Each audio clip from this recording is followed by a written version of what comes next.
21. Comida en casa de Isaacar. El apóstol Tomás. Habiendo terminado el sábado, salió Jesús de la sinagoga y fue a casa de Isaacar con sus discípulos. Isaacar se sentó con Jesús y sus discípulos y parientes a una mesa, y la mujer servía.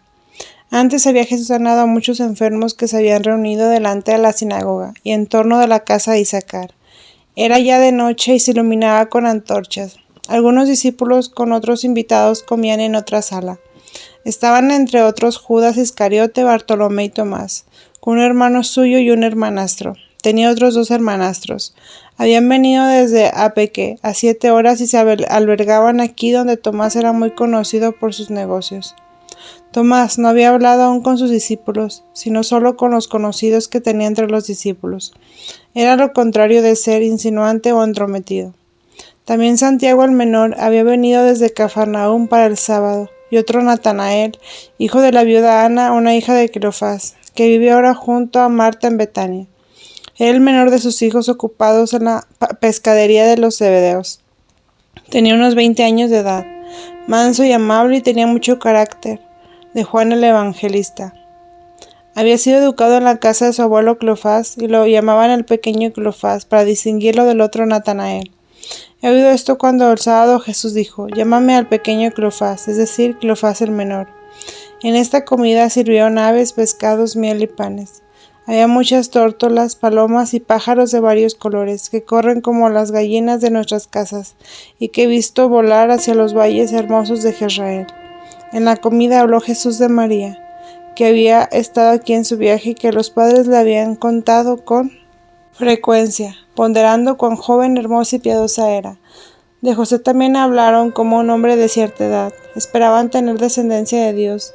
Le daría ya que le había sanado por medio de este hijo de José.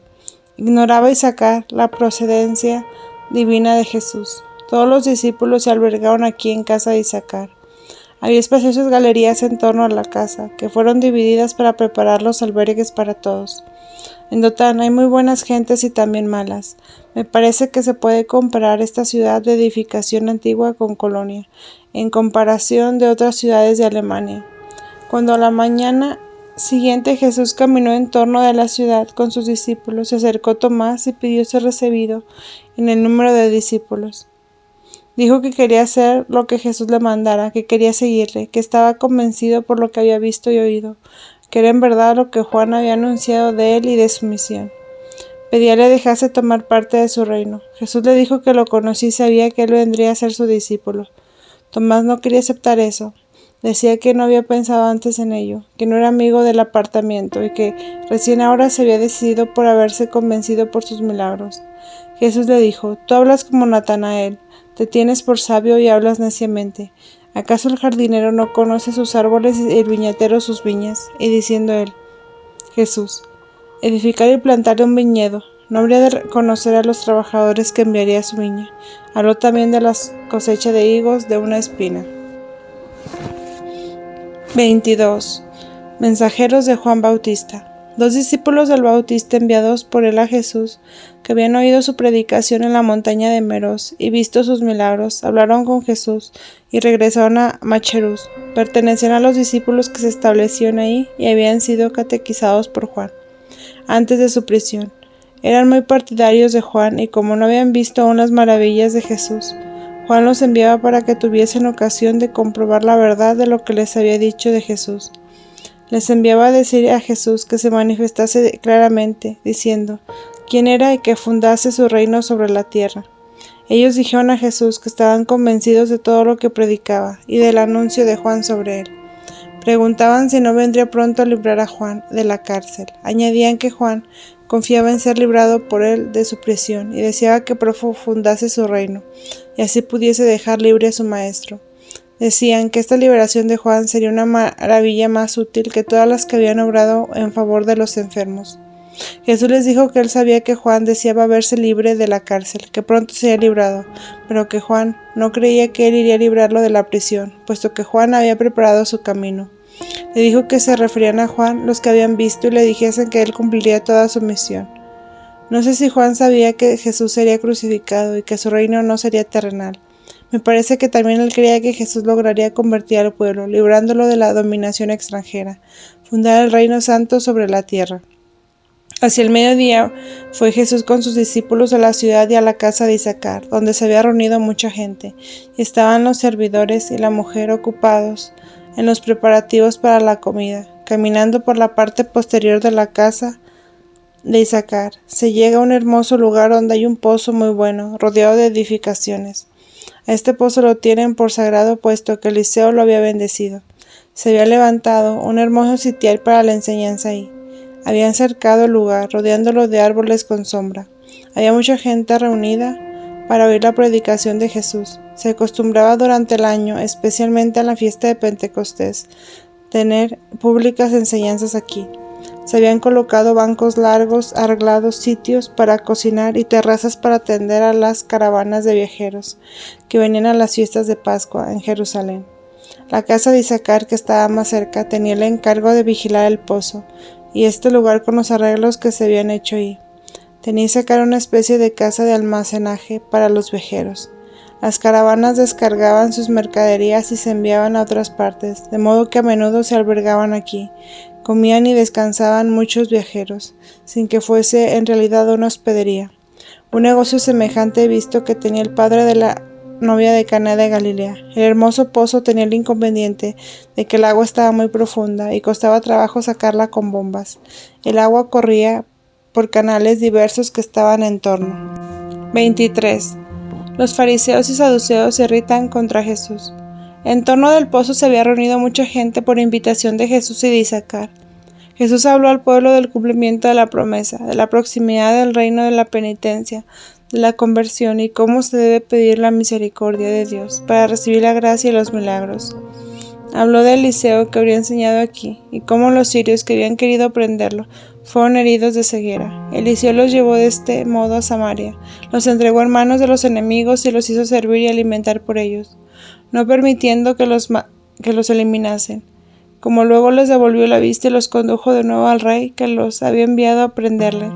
Todo esto lo explicó y aplicó el Hijo del Hombre a las persecuciones de los fariseos. Enseñó por largo tiempo de la oración y de las buenas obras. Habló de la oración del fariseo y del publicano, y cómo se debían adornar y ungir en los días de ayuno, y no pavonearse delante de la gente, como observantes y piadosos. El pueblo se sentía muy consolado en esta predicación, pues los pobres eran muy oprimidos por los fariseos y saduceos. Los fariseos y saduceos estaban sumamente irritados al ver esta numerosa asamblea que escuchaba la palabra de Jesús. Máxime cuando vinieron a Isaacar a aparecer entre el pueblo sano, bueno y gozoso, repartiendo con los discípulos la comida a los oyentes que habían colocado sobre los asientos de piedra. El enojo de los fariseos fue tal que no pudiesen contenerse, y se arrojaron contra Jesús como si quisieran echar sus manos sobre él. Comenzaron por reprenderle de que curaba el sábado. Jesús les respondió que lo escuchasen quietos hasta el fin. Los colocó en círculo y les repitió lo que ya había dicho en otras ocasiones a los más audaces. Si tú en un día sábado cayeses en este pozo, no desearías ser sacado de aquí, aunque fuese sábado. De este modo continuó hablando hasta que avergonzados se retiraron de ahí. Jesús abandonó con sus discípulos la ciudad, bajando a un valle hacia el oeste, que corría del sur al norte. Isaacar se mostró muy generoso en Dotán, repartiendo víveres. Mandó asnos cargados de toda clase de comida a los diversos albergues de la comunidad de Jesús, y cambió los víveres algo viejos con otros nuevos. Los proveyó también de recipientes, como los he visto en Caná, y vasijas de una materia blanca para asa, para llevar y colgar. Los corchos son como una esponja prensada. Esos recipientes tienen una bebida refrescante a base de bálsamo. Isaacar entregó a cada discípulo monedas para sus necesidades y para limosna a los pobres. Judas Iscariote y otros discípulos se volvieron a sus hogares. Jesús retuvo a 9, entre ellos a Tomás, Santiago el menor, Judas Barsabás, Simón Timeo, Simón Tadeo, a Cleofás el pequeño, a Natanael, a Manahem y a Saturnino. Cuando Jesús se alejó, comenzó entre los fariseos, y él comenzó irónico e hiriente. Decían a las gentes: ya veis lo que dice él, se dejó tratar bien por Isaacar, sus discípulos son unos pobres hambrientos, que se han juntado para ser sustentados por otros. Si él fuera lo que debía hacer, se quedaría en su casa a cuidar a su pobre madre. Su padre fue un pobre carpintero, pero como a él no le gusta trabajar, se dio a reconocer al país, a promover desórdenes por todas partes. Cuando Isaacar repartía los bienes, le oí que decía: tomad, por favor, esto no es mío, pertenece al Padre Celestial, agradece a Dios, a mí solo se me han prestado estos bienes. 24. Jesús se dirige desde Dotán a Endor. Después de 5 horas de camino llegaron Jesús y sus discípulos por la noche a un solitario albergue donde solo había algunos lechos para descansar. Había un pozo ahí cerca, de tiempos del patriarca Jacob. Los discípulos juntaron algunas astillas para hacer fuego. Durante el camino habló Jesús mucho, para enseñanza especialmente de Tomás, Simón Manahem, Cleofás el menor, y para los recién venidos. Les habló de su seguimiento y de abandonar todas las cosas sin mirar atrás, sino con pleno convencimiento de lo despreciable que son las cosas y riquezas terrenas, que todo lo abandonarían ahora. Lo iban a encontrar centuplicido en el reino de los cielos. Les dijo que midieran sus fuerzas para ver si sentían con ánimo de dejarlo todo. A algunos de los discípulos no les había agradado la presencia de Judas Iscariote, especialmente a Tomás. Se lo dijo claramente a Jesús: este Judas de Simeón no me agrada. Con toda facilidad dice hoy sí, para mañana decir no. Preguntó ¿qué lo había recibido, ya que había sido insoportable para otros? Jesús dio una respuesta evasiva, como diciendo que esto, como otras cosas, estaban ya desde la eternidad en los juicios de Dios. Cuando los discípulos se habían retirado al descanso, Jesús salió para orar en las montañas. A la mañana vinieron algunos de la vecindad de Sunem, que está a un par de horas al este, y le rogaron que quisiera visitar la ciudad, pues tenía niños gravemente enfermos, rogándole que quisiera sanarlos.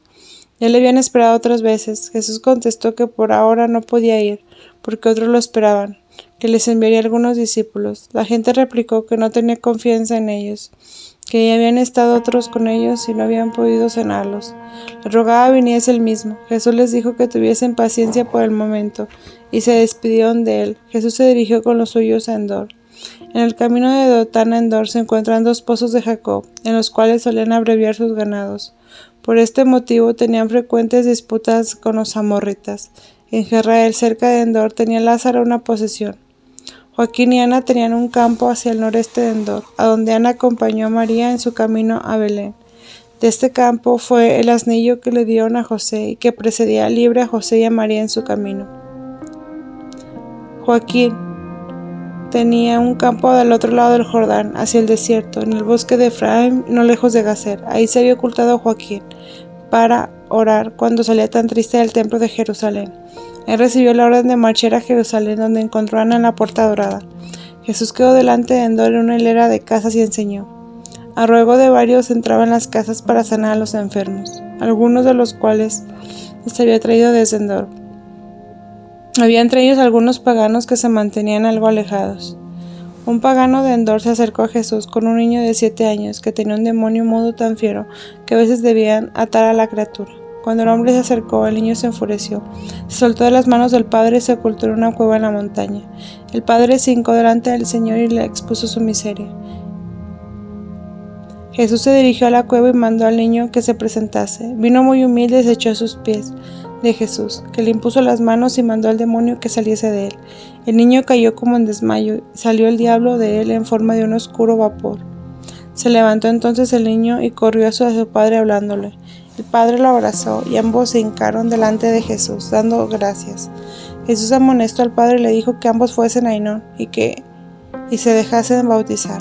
Jesús no entró en la ciudad de Endor. En esta parte exterior de la ciudad había mejores edificios que adentro. Endor aparece como ciudad eliminada, sola, porque una parte está llena de edificios caídos y ruinosos. Crece la hierba en las calles, viven ahí muchos paganos que parecen estar obligados a algún trabajo público.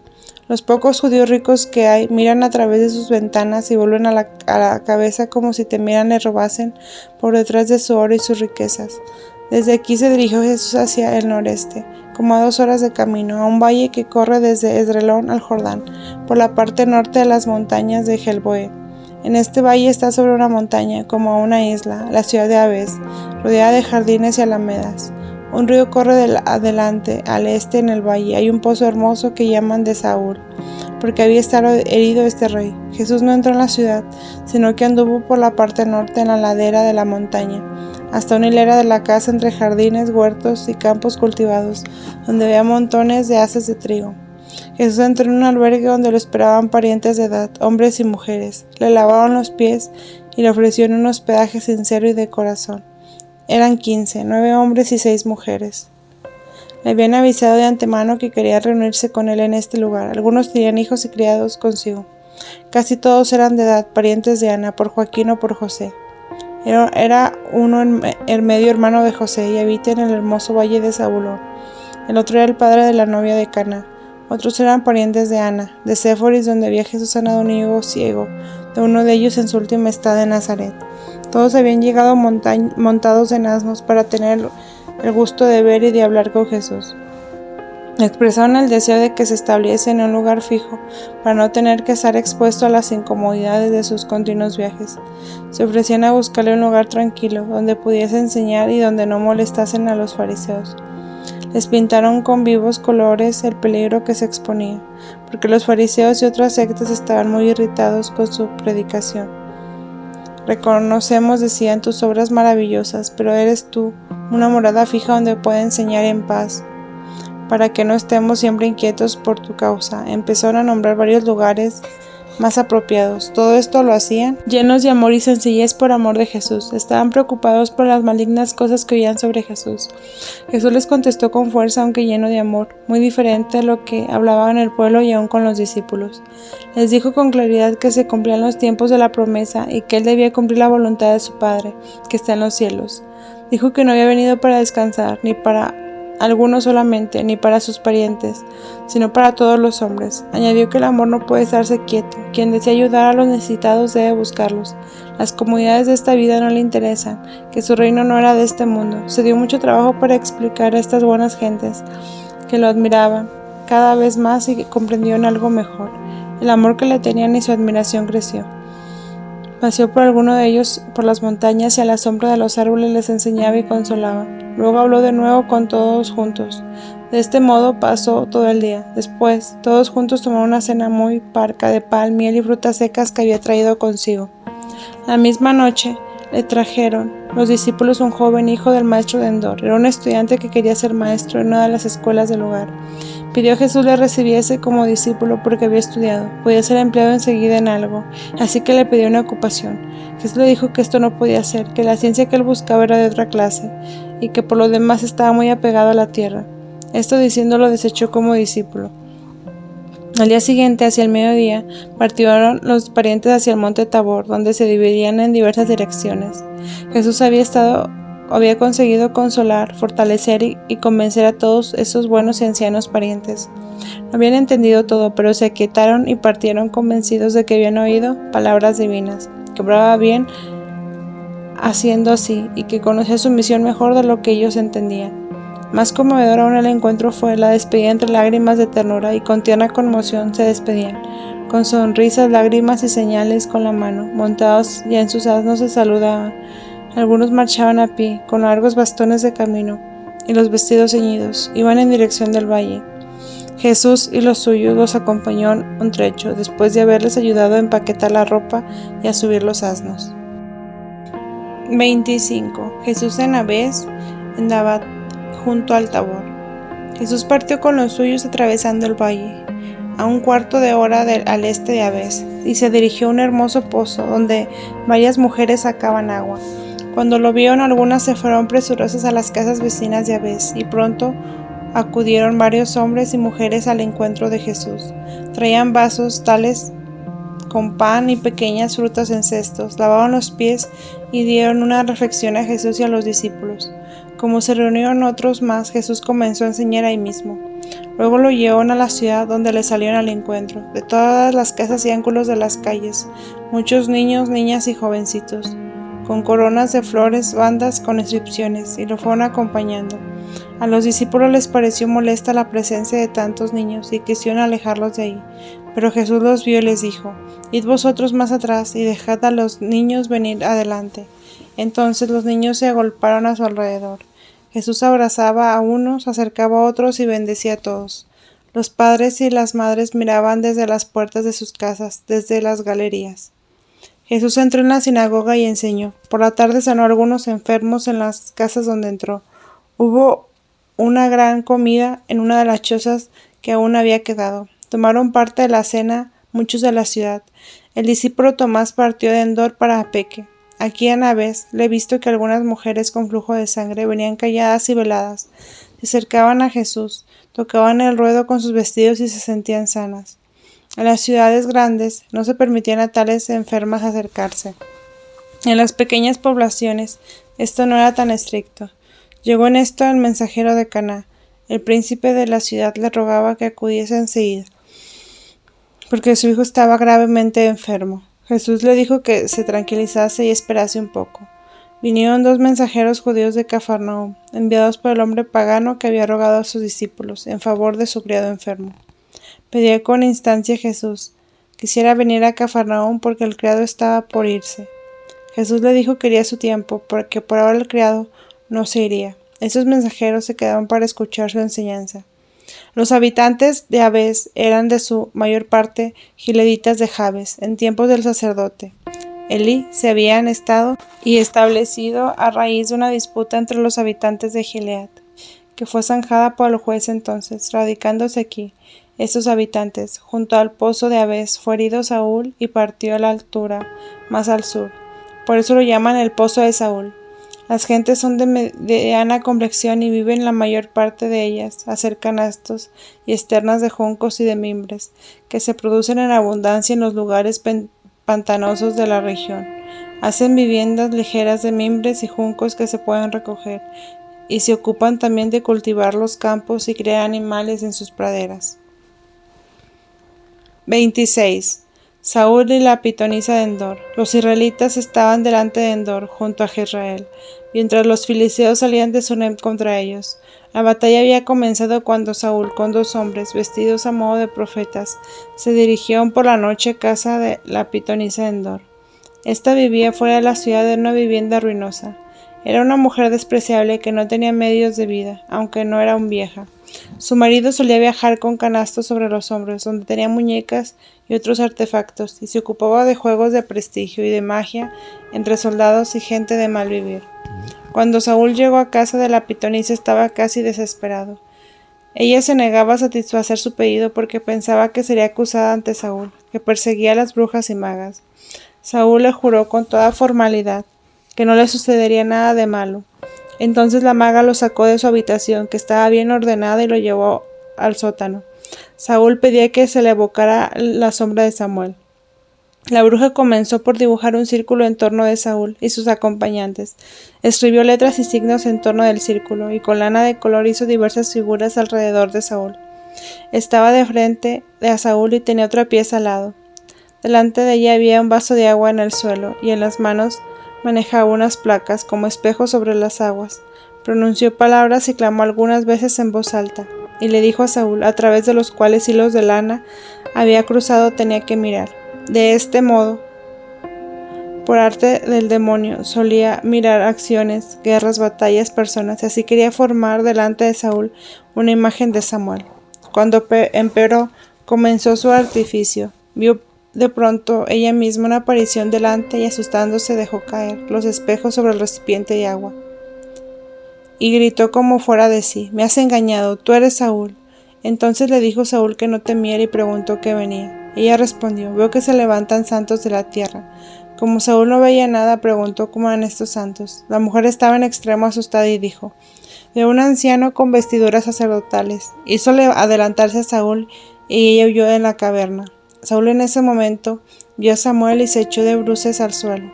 Preguntó Samuel por qué le había incomodado en su reposo, y dijo que el castigo de Dios iba a caer sobre él, que mañana mismo estaría entre los difuntos, y que los filisteos vencerían a los israelitas, y que David sería rey.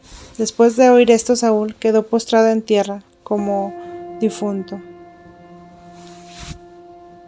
Lo levantaron, lo arrimaron a la pared. Los acompañantes quisieron reanimarlo, y la mujer trajo pan y carne, pero Saúl nada quiso comer. La mujer le aconsejó de no ir a la batalla, sino a Gilead, que ahí sería bien recibido, y Saúl llegó al amanecer. De este momento eran vencidos los israelitas en las montañas de Gilboa. No todo el ejército llegó donde estaba Saúl, sino una parte. Saúl estaba sobre un carro y otro iba detrás de él. Los filisteos que perseguían a los fugitivos tiraban sus flechas y lanzas contra él, sin saber que era Saúl. Así fue herido gravemente, y su acompañante guió al carro a la parte sur del valle, fuera del camino donde estuvo Jesús con sus parientes. Cuando Saúl sintió que se despedía, pidió a su acompañante que lo eliminara, pero él no quiso hacerlo. Entonces inclinó Saúl el mismo carro, que tenía una barrada delante sobre la puerta de su daga, pero no pudo hacer mayor fuerza. Entonces removió su acompañante de esa barrada movible que tenía el carro delante, y Saúl cayó sobre su daga. El acompañante también se echó sobre su espada. En esto llegó una malacita y reconoció a Saúl. Se acercó, tomó sus arreos y se los llevó a David. Después de la batalla, se trajo el cadáver de Saúl y del de sus hijos, y se pusieron juntos. Estos se habían caído más al este y más que él. Los filisteos cortaron con hacha sus cuerpos. El río de aquí se llama Cadumim, y se nombra en el himno de Débora. Aquí estuvo también algún tiempo el profeta. Malaquías hizo algunas profecías. A veces está como a 3 horas de Sectópolis, ciudad pagana. 27. De Drabatra, conversión de una mujer adúltera.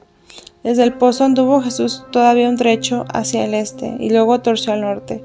Subió a la altura norte del lugar, y después de 3 horas llegó a la ladera del Tabor, en la parte del este, donde corre el torrente de Quizón, que viene en la parte noreste, y va en dirección al campo de Esdrelón.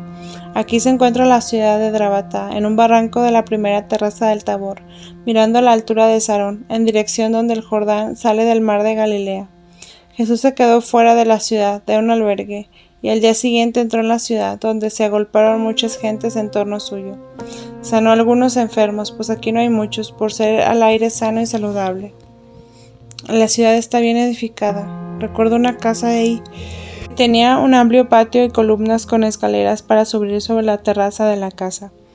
Detrás de la ciudad asoma una ladera primera de la montaña del Tabor, y veo sendas serpenteando hasta la altura. Para llegar arriba se emplean 2 horas de camino. En torno de los muros de la ciudad veo estacionados soldados romanos. En esta ciudad un puesto de recaudación de impuestos. Tiene como 5 partes donde viven personas de diversas profesiones. No está junto a un camino real. Hay que andar media hora para llegar al camino principal. Tiene, sin embargo, mucho comercio. Es una ciudad de levitas. Los postes de los límites con Isaacar corren a una media hora de aquí. La sinagoga y la casa donde entró Jesús están en un sitio desdejado. Aquí vive un hijo de uno de los hermanos de San José que se llama Elías, y tenía 5 hijos, de los cuales uno de nombre Jesé reside aquí. Es un hombre de edad. Su mujer vive aún y tiene 6 hijos, 3 varones y 3 mujeres. 2 de los hijos tienen ya 18 y 20 años de edad. Se llaman Caleb y Aarón. El padre pidió a Jesús los recibiese como discípulos de Jesús, y él accedió. Irían con él cuando Jesús vuelva por estos lados. Este Jesé tiene un empleo entre los levitas y está al frente del taller de los tejidos. Compra lana, la cual es aquí lavada, hilada y tejida. Fabrican finos tejidos. Veo a lo largo de una calle toda llena de obreros de Jesé. Posee un edificio grande donde trabajan prensando hierbas que crecen en el Tabor, parte de las cuales traen del extranjero para colorear los tejidos. Hacen también recipientes prensados para el agua y licores. Veo artesas donde son prensadas estas hierbas con pesadas mazos y cañerías que llevan fuera de la casa los líquidos. Hacen también un aceite de mirra. Jesús es muy piadoso como toda su familia. Sus hijos van todos los días al Tabor a rezar, y él los acompaña muchas veces. Jesús se alberga ahora con sus discípulos en su casa. Vivían aquí fariseos y saduceos, y había una especie de consistorio. Por eso tuvieron una reunión para tratar cómo habían de contradecir las enseñanzas de Jesús. Fue por la tarde con los discípulos al monte Tabor, donde se había reunido ya bastante gente, y enseñó al resplandor de la luna hasta muy entrada la noche. En la parte sudeste del monte hay una cueva rodeada de un jardincito, donde solía vivir el profeta Elías con sus discípulos, como solía hacerlo otras veces el Carmelo. Ahora estas cuevas son lugares de oración para los piadosos israelitas.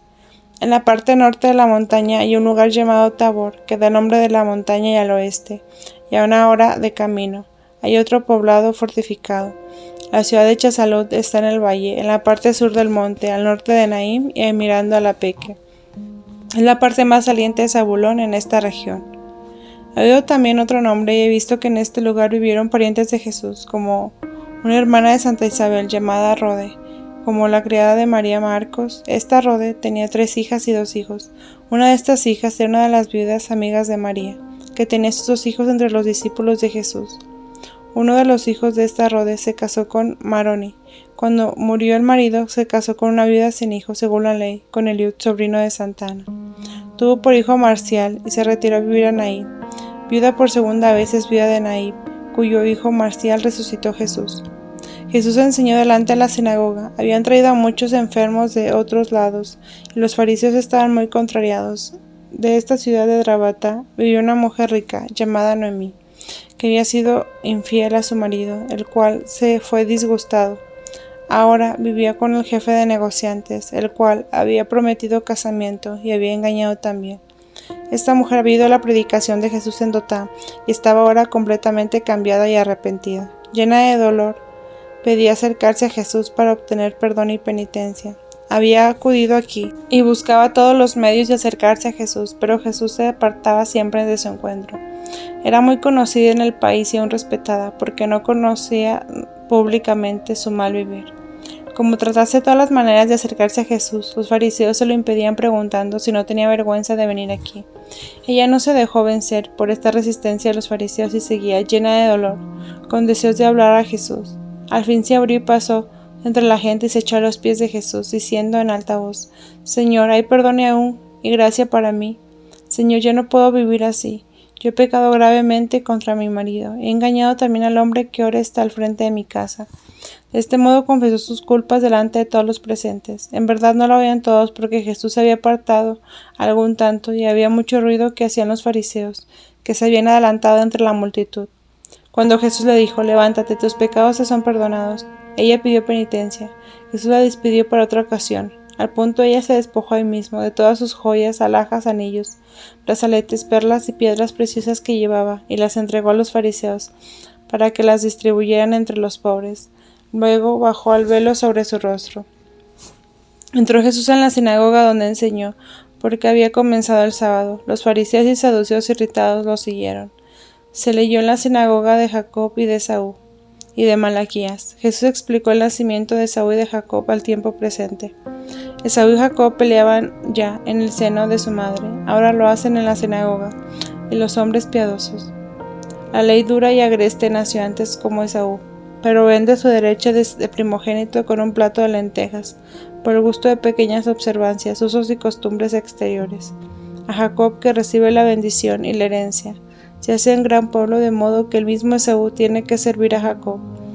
Toda esta explicación fue muy hermosa y los fariseos nada pudieron contradecir, aunque disputaron con Jesús largamente. Le reprochaban que buscaba seguidores, levantaba posadas en todas partes, derrochando mucho dinero de viudas ricas, dañando a las sinagogas, a los maestros de los pueblos. Que esto sucedía con la rica Noemí, le preguntaban cómo podía él perdonar los pecados. Al día siguiente no fue Jesús a la sinagoga, sino a la escuela de los niños y niñas. Estos escolares estuvieron después de una comida con Jesús, que les dio Jesús en los patios de su casa. Jesús los exhortó y los bendijo. Vino también la convenida Noemí con su hombre, y Jesús habló a cada uno en particular, y luego a ambos juntos. La mujer no debía, con los sentimientos que ahora tenía, casarse con ese hombre, que era de más humilde condición. La mujer le dio al hombre una parte de sus riquezas, y lo demás lo puso a disposición de los pobres, reservándose solo para su manutención. 28. Juegos a la conclusión del sábado. Después de la comida del sábado, cuando los judíos paseaban, vinieron muchas judías a casa de José, donde se entretuvieron con la mujer de José en un juego de sábado. Estaba presente la convertida Noemí. Jesús presidió este juego, que era un conjunto de parábolas, de acertijos y preguntas, por las cuales cada uno sentía profundamente conmovida. Tales preguntas eran, por ejemplo, ¿dónde cada uno tenía su tesoro? Preguntas que si ejercía usura con él, si lo tenía escondido, si lo partía con el marido, si lo dejaba a los criados o si lo traía a la sinagoga. tenía el corazón apegado a él. Otras cosas se referían a la educación de los hijos, al cuidado de los siervos. Jesús habló también del óleo y de las lámparas, de tener la lámpara encendida, de derramar al óleo. Y todo lo explicaba en sentido espiritual. Al ser preguntada una mujer y al contestar muy satisfecha: «Sí, maestro, yo tengo mi lámpara del sábado muy bien en orden», fue burlada por las vecinas porque no había entendido que Jesús decía todo en sentido espiritual. Jesús daba siempre una explicación muy acertada, y las que equivocaban las respuestas o no sabían la solución de los acertijos tenían que dar penitencia y una limosna a los pobres. Esa última tuvo que dar un trozo de tela. A veces Jesús escribía con una caña en la arena y las mujeres debían dar la contestación a las cuestiones propuestas. De este modo Jesús les descubría a cada una sus defectos ocultos, a sus inclinaciones viciosas, sin que esto tuviera que avergonzarse delante de los demás. Estas amonestaciones se referían especialmente a las faltas que sobresalían reprender en las fiestas de los tabernáculos, y donde con mayor libertad y alegría propias de tales festividades se solían cometer mayores faltas para la ocasión. Algunas de estas mujeres hablaron luego a solas con Jesús, reconociendo sus pecados, y pedían penitencia y perdón. Jesús las consolaba y las exhortaba perdonando sus pecados. Durante estas enseñanzas y entretenimientos estaban sentadas las mujeres entre alfombras, apoyándose sobre asientos de piedra, y en semicírculo en los pórticos de la casa. Los discípulos y los amigos presenciaban desde cierta distancia. No se hablaba en voz alta, porque podían los espías escuchar detrás de las paredes o asomarse en lo alto de las mismas, pues se hacían en esta diversión al aire libre. Estas mujeres habían traído a Jesús toda clase de hierbas aromáticas, confites, perfumes y otras delicadezas, que Jesús entregó a sus discípulos, para que las repartiesen a los pobres enfermos, a quienes nunca llegaban semejantes regalos. Antes de que Jesús se dirigiese a la sinagoga para la conclusión del sábado, mandaron los herodianos un mensaje a Jesús, invitándolo a un determinado lugar de la ciudad, donde querían hablar con él. Jesús dijo al mensajero: «Decid a estos hipócritas que sus malas lenguas las usen en la sinagoga, que ahí responderé a ellos y a los otros». Dijo todavía estas palabras severas a estos hombres, y luego se dirigió a la escuela. La enseñanza del sábado trataba de nuevo sobre Esaú y Jacob, de la ley y de la gracia, de los hijos y de los siervos del Padre. Habló tan severamente contra los fariseos, saduceos y herodianos, que estos se irritaron cada vez más. El peregrinar de Isaac de un lugar a otro por el hambre y el taparle los pozos como hacían los filisteos, los explicó haciendo referencias a su misión de predicar y a las persecuciones de los fariseos. De Malaquías enseñó que ahora se cumplía lo que habían profetizado: «Mi nombre será grande en los confines de Israel, de oriente a occidente, será mi nombre honrado entre las gentes». Les recordó los caminos que había hecho para glorificar el nombre del Señor a un lado y otro del Jordán, y que continuara hasta cumplir su misión. Y las palabras: «Un hijo debe honrar a su padre y a un siervo a su señor», les explicó con severidad contra ellos. Estaban estos muy corridos e irritados, pero nada pudieron hacer contra Jesús.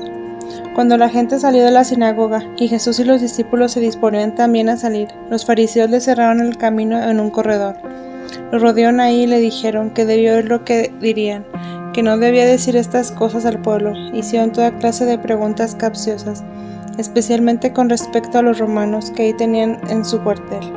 Jesús les contestó de tal manera que tuvieron que callar.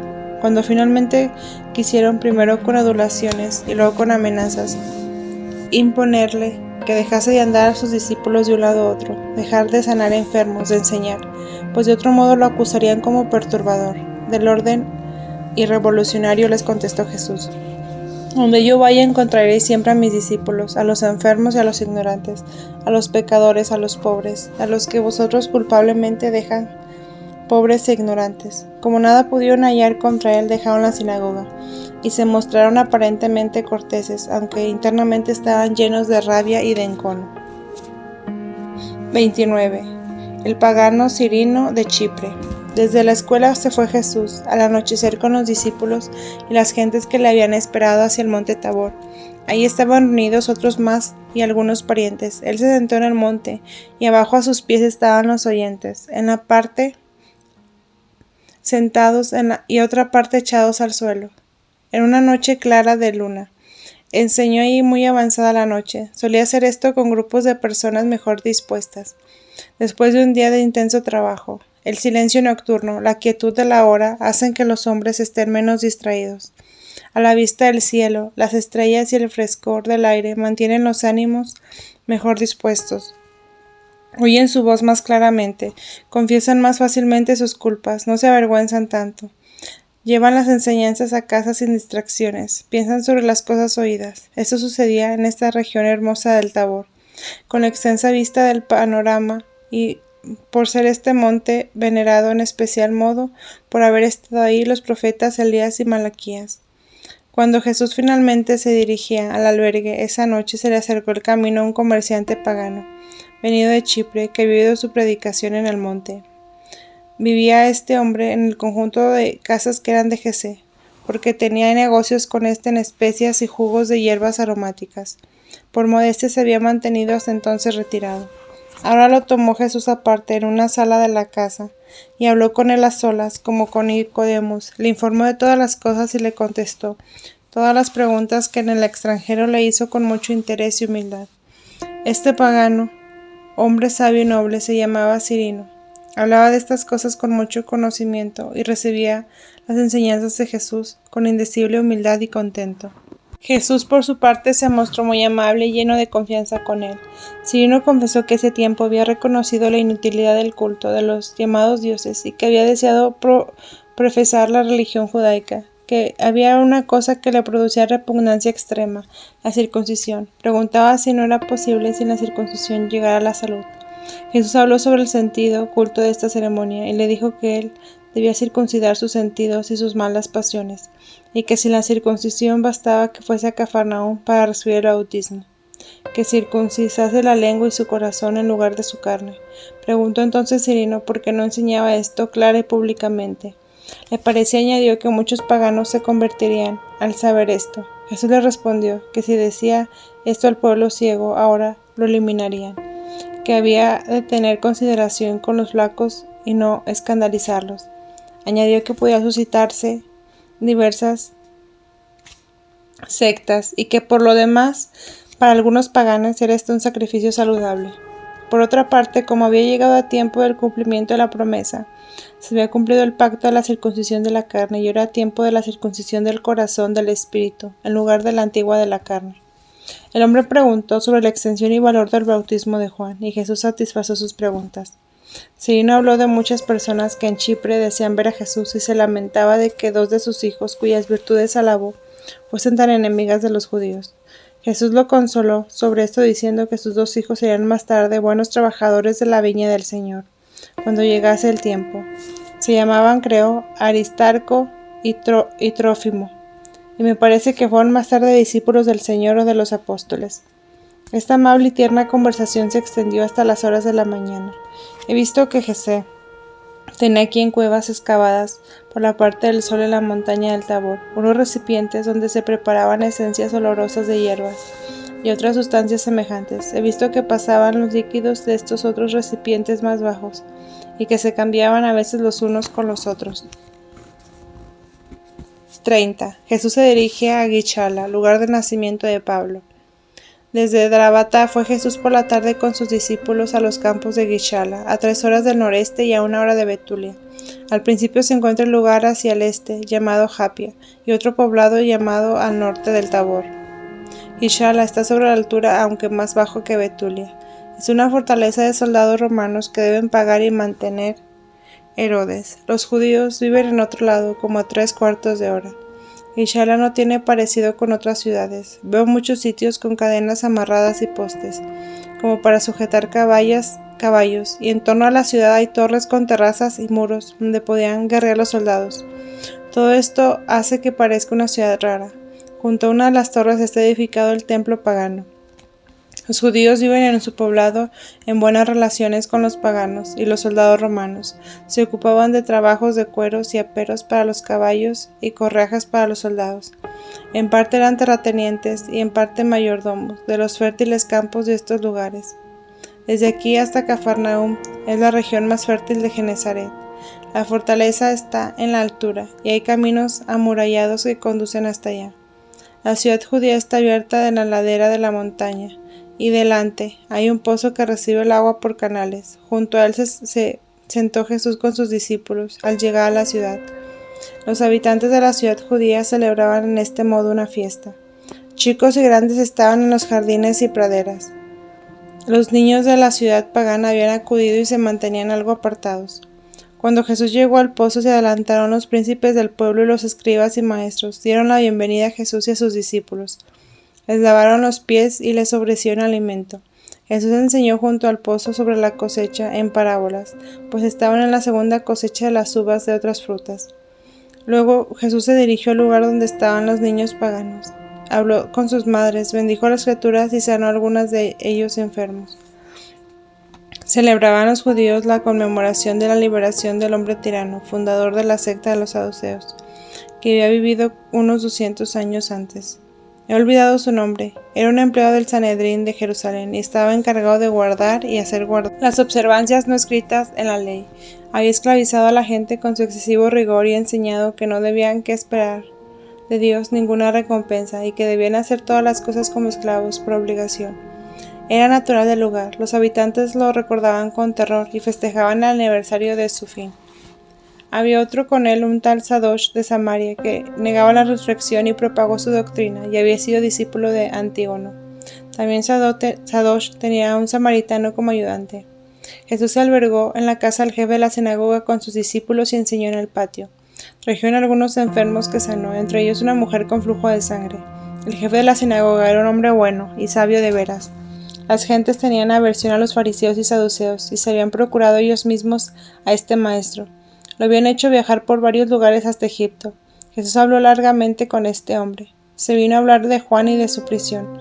Alabó mucho al Bautista y preguntó a Jesús por él, que tenía tanto poder y era tan sabio como era evidente. No formaba un patio para librar a un hombre tan meritorio. En su enseñanza del patio habló Jesús de sus discípulos algunas palabras proféticas sobre Gishala. 3 celosos eran de Gishala, el primero aquel a quien ahora los judíos se alegraban de su fin y desaparición, otro que debía venir y que causaría mucho daño, levantando rebelión en Galilea. Juan de Gishala, que había hecho cosas detestables en Jerusalén, cuando era cercada por los enemigos, y el tercero que ya vivía y sería convertido de hijo de ira del apóstol de amor. Sería propagador de la verdad y restablecería muchas cosas, es decir, Pablo, que había nacido aquí y cuyos padres pasaron más tarde a Tarso. Pablo predicó aquí después de su conversión con mucho celo en su viaje a Jerusalén. Veo que la casa de sus padres existe aún y que está alquilada a otros. Está situada al final de Gishala, algo en las afueras. Hay unas casas desparramadas que llegan hasta Gishala. Sus padres deben haber tenido una fábrica de tejidos o hilandería. La casa la tiene ahora un oficial pagano llamado Achías. Él ha alquilado y vive ahí mismo. 31. Curación del hijo de un capitán pagano. No es para describirse la fertilidad de este lugar. Tiene la segunda cosecha de uvas, frutas, hierbas aromáticas y algodón.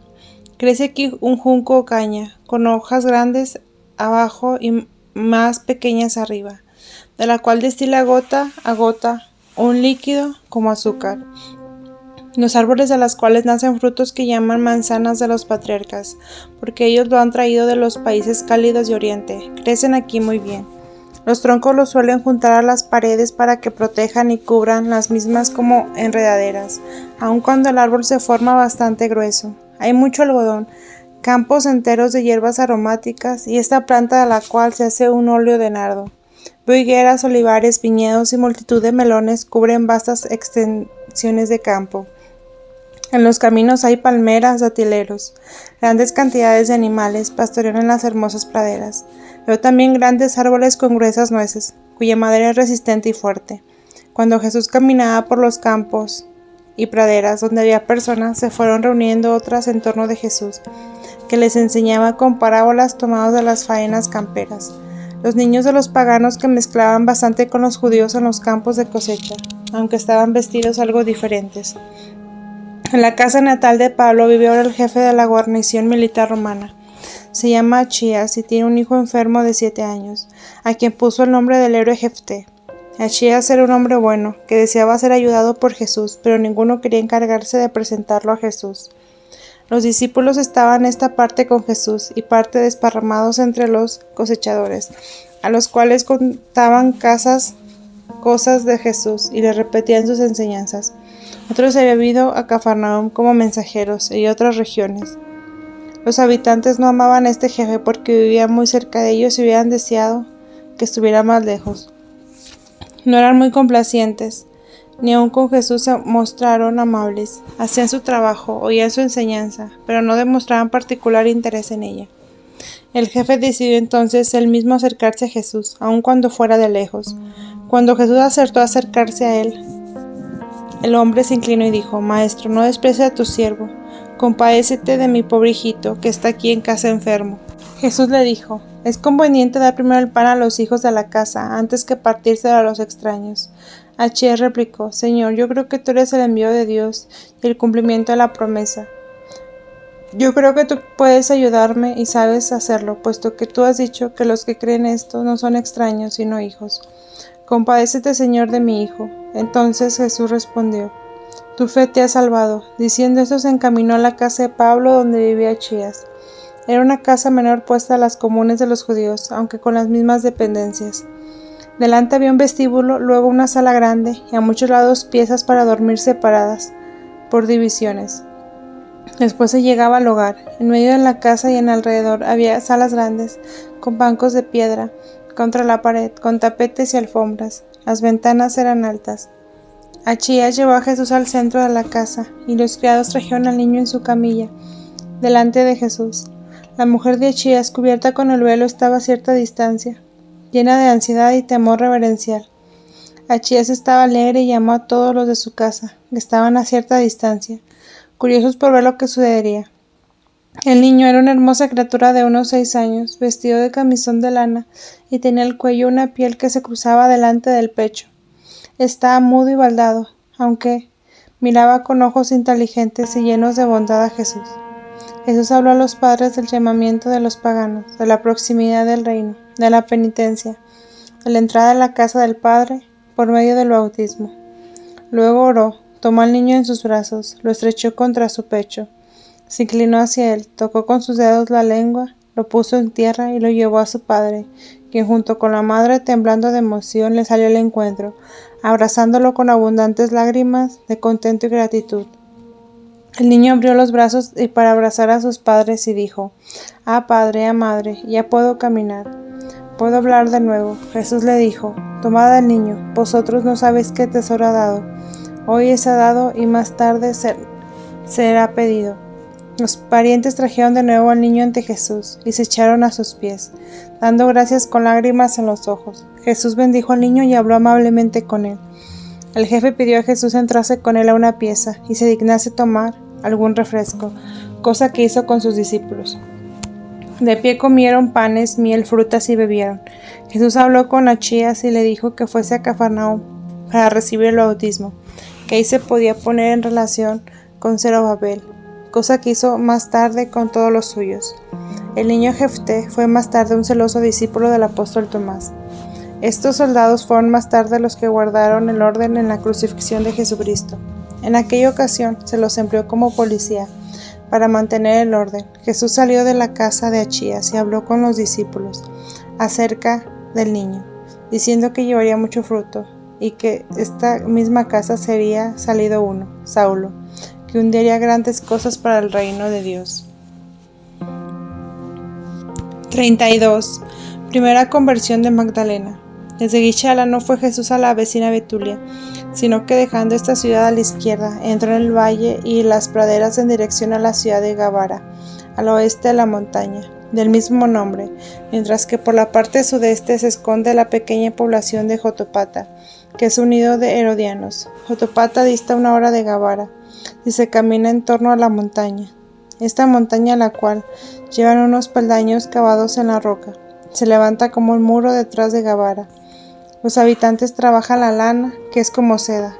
Fabrican mantas, colchas y una especie de colchón, que extendido por los extremos sirve de cama. Veo que conservan pescados en sal, que luego envían más a lugares lejanos. Desde Gilgal había mandado Jesús a algunos discípulos para anunciar en los alrededores que tendría una gran predicación sobre la montaña de Gabara. De los contornos salen grandes muchedumbres que se dirigen a la montaña para oír la enseñanza. Arriba hay un lugar cercano con una cátedra que hace tiempo no se usa. Habían llegado a Gabara los discípulos de Pedro, Andrés, Santiago, Juan, Natanael, Chased y los demás discípulos. Otros discípulos del Bautista y los hijos de la hermana mayor de María. En total veo como 60, entre discípulos, amigos y parientes de Jesús. Los discípulos más íntimos fueron recibidos por Jesús, tomándoles de ambas manos y acercando su cabeza a las mejillas. Vinieron grupos de paganos de Sidesa, a una hora de la cercana Adama, y en la región del lago Merón. Todos traían víveres y enfermos de todas clases. La ciudad de Sidesa es un centro de paganos de la región de Zabulón, dado un galardón por Alejandro Magno a un hombre de Tiro llamado Libias. Este la reedificó y trajo a muchos de los habitantes de Tiro que se establecieron ahí. Los primeros paganos acudieron al bautismo de Juan, fuera de los de Sidesa. La ciudad es hermosa y está situada en un valle muy fértil. Magdalena está en camino hacia Gabara para oír a Jesús. Marta y Ana Cleofás habían salido de Dabna, donde las santas mujeres tenían un albergue, y habían ido a casa de Magdalena para invitarla a oír la predicación de Jesús a la montaña de Gabara. La Verónica, Juana Chuza, Dina y la Sufanitis permanecieron entre tanto en Dabna, a 3 horas de Cafarnaúm y a 1 hora de Magdalum. Magdalena recibió bien a su hermana y la llevó una pieza, no lejos de la de adornos y afeites. Había en Magdalena una mezcla de vergüenza verdadera y falsa. En parte se avergonzaba de su hermana, vestida sencillamente, tan piadosa y recogida que andaba en medio de la gente despreciable que rodeaba a Jesús, y en parte se avergonzaba de meter a su hermana en esos cuartos, lugares de sus pecados y de sus locos devaneos. Magdalena ya estaba algo decaída de ánimo, solo que no tenía fuerza para romper con su mala vida. Estaba pálida y demacrada. El hombre con quien ahora vivía le molestaba y era de carácter ordinario. Marta la trató con cariño y con prudencia. Le dijo: Dina y María Sufanitis, que tú conoces, 2 mujeres amables y dignas de consideración, te invitan a escuchar la enseñanza de Jesús en la montaña. Es bastante cerca y ellas quisieron ir en tu compañía. No tendrás que avergonzarte delante del pueblo. Son personas distinguidas, bien vestidas, y tienen modales nobles. Es un espectáculo maravilloso, la multitud de gente que se reúne ahí, la poderosa palabra del profeta y la curación de enfermos. Como podrás ver, el osadía con quien reprende a los fariseos. Verónica, María Chuza y María, la madre de Jesús, que te quieren bien, todos estamos seguras que nos darás las gracias de haber aceptado nuestra invitación. Creo que eso te servirá de distracción. Parece que estás aquí como abandonada. Te falta quien comprenda y estime tu corazón y tu talento. Si quisieras estar en un tiempo con nosotras en Betania, nosotras oímos tantas cosas hermosas y tenemos tantas cosas que hacer, y tú siempre estuviste llena de amor y compasión por los demás. A Dabna tienes tú que venir, porque solo estamos mujeres en el albergue de ahí. Tú puedes tener tu cuarto aparte y hablar con los que te agraden y conoces. En esos términos habló Marta con su hermana, evitando todo lo que pudiera herir su amor propio. Magdalena estaba triste, hizo leves objeciones y al fin prometió que iría a Dabna. Magdalena comió con Marta y fue varias veces a la pieza de Marta por la tarde. Marta y Ana Cleofás rezaron para que el Señor hiciese fructuosa esta ida a Magdalena a la montaña de la predicación de Jesús. Unos días antes había estado Santiago el mayor con Magdalena, lleno de compasión, para invitarla a oír a Jesús en Gabara. Magdalena lo recibió en un edificio aparte. Santiago era de simpática presencia, hablaba seria aunque amablemente, causando de este modo en Magdalena agradable impresión. Le dijo que la visitara todas las veces que estuviese por los contornos. Santiago habló con Magdalena, no en forma de reproche, sino con delicadeza atención, amigablemente, y le invitó a oír la palabra y la predicación de Jesús, que no era posible oír ni ver cosas más maravillosas que las de Jesús, que no se dejase estorbar por los demás oyentes y concurriese con los vestidos que deseaba, como era costumbre. Magdalena había aceptado esta invitación de Santiago. Sin embargo, se manifestó retraída cuando Marta y Ana Cleofás vinieron a hablarle de lo mismo. La víspera de la anunciada predicación fue Magdalena, en compañía de Marta y de Ana Cleofás, a Dabna, a donde estaban las santas mujeres. Magdalena estaba sentada sobre un asno, porque no acostumbraba a andar de pie. Estaba vestida con elegancia, pero no tanto como la segunda vez que fue. En el albergue tomó una pieza aparte y habló solo con Dina y la Sufanitis, que se turnaban en la conversación. La he visto muy amiga y llena de confianza con estas mujeres.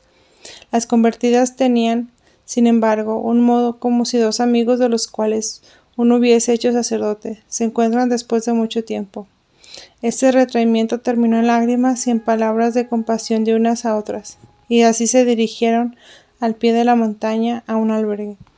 Las otras mujeres no fueron a esta predicación para no molestar a Magdalena. Habían llegado a Dabna, deseando que Jesús viniese hacia ellas, y no fuese a Cafarnaúm, donde los fariseos se habían reunido de nuevo en el concilíbulo. Vivían en la misma casa. Pensaban permanecer aquí por ser Cafarnaúm, un punto medio de los viajes de Jesús. El joven fariseo de Samaria, que estuvo aquí la última vez, no está con ellos, ocupó su lugar. También en Nazaret y en otros lugares se habían conjurado los fariseos. Las santas mujeres, en especial María Santísima, estaban muy preocupadas. Los fariseos se habían hecho amenazas públicamente. Ellas habían manifestado y habían mandado un mensajero pidiendo que Jesús viniese a Dabna después de la predicación y no fuese a Cafarnaúm, que fuera mejor derecha o izquierda, a otro lado del lago, a las ciudades de los paganos, para evitar el peligro que le amenazaba. Jesús les contestó que no tuviesen cuidado de él, que él sabía lo que tenía que hacer para cumplir su misión y quería Cafarnaúm. 33. La predicación de Jesús en la montaña de Gabara. Magdalena y sus acompañantes habían llegado a tiempo a la montaña. Había ya muchísima gente reunida. Enfermos de toda clase estaban colocados, según la clase de sus dolencias, en diversos parajes bajo techos o tiendas de paja. Los discípulos que estaban arriba ayudaban a la gente enferma. En el lugar de enseñanza había un semicírculo amurallado y sobre él una techumbre. También había muchos de los oyentes habían levantado tiendas. Magdalena había tomado un lugar cómodo entre las demás mujeres, a cierta distancia y en una altura. Jesús llegó con sus discípulos hacia las 10 en la parte alta. Los fariseos y herodianos llegaron después. Jesús fue a la cátedra y los discípulos se pusieron a un lado en torno, los fariseos del otro lado. Durante la enseñanza se hicieron varias pausas en las cuales se cambiaban los oyentes. Los que estaban detrás pasaban más adelante. Jesús repitió algunas veces las enseñanzas. Durante estas pausas los oyentes tomaban algún alimento. También Jesús tomó una vez alimento y bebida. La enseñanza fue una de las más enérgicas que ha habido. Antes que orase, dijo que no se escandalizaran si llamaba a Dios su Padre, puesto que el que hace la voluntad de Dios ese es hijo de Dios, y les probó que él hacía la voluntad de su Padre. Después de esto, oró a su Padre en voz alta, y comenzó la predicación más severa, en modo de los antiguos profetas. Todo lo que había sucedido antes de la primera promesa, todos los hechos figurativos y amenazas, fueron objeto de su predicación, y se mostró ahora cómo se cumplían en su próximo futuro. Demostró la venida del Mesías, por el cumplimiento de las profecías. Habló de Juan y su precursor y anunciador, que había preparado los caminos, y cómo sin embargo ellos habían permanecido obstinados. Le reprendió todos sus vicios, su hipocresía, su idolatría, con las pasiones de la carne. Reprendió a los fariseos y saduceos con mucha severidad. Habló con mucho celo de la próxima ira de Dios, y del cercano juicio de la destrucción de Jerusalén, y del templo y de las calamidades que iban a caer sobre el pueblo. Habló mucho del profeta Malaquías, y explicó sus profecías, del Bautista y precursor y del Mesías, y de un nuevo sacrificio puro, consistente en comida, que yo entendí en la misa y Eucaristía. Habló del juicio sobre los incrédulos y de la venida del Mesías en el último día, y de los motivos de alegría y consuelo para los que temen a Dios. Les dijo que la gracia pasaría de ellos a los paganos. Luego habló a los discípulos, exhortándolos a la perseverancia, y les dijo que quería enviarlos a todas partes para predicar a la salud. Les dijo claramente que no se atuviesen a los fariseos ni a saduceos, ni a herodianos, a los cuales calificó severamente y comparó y describió en sus vicios, y los señaló con el dedo.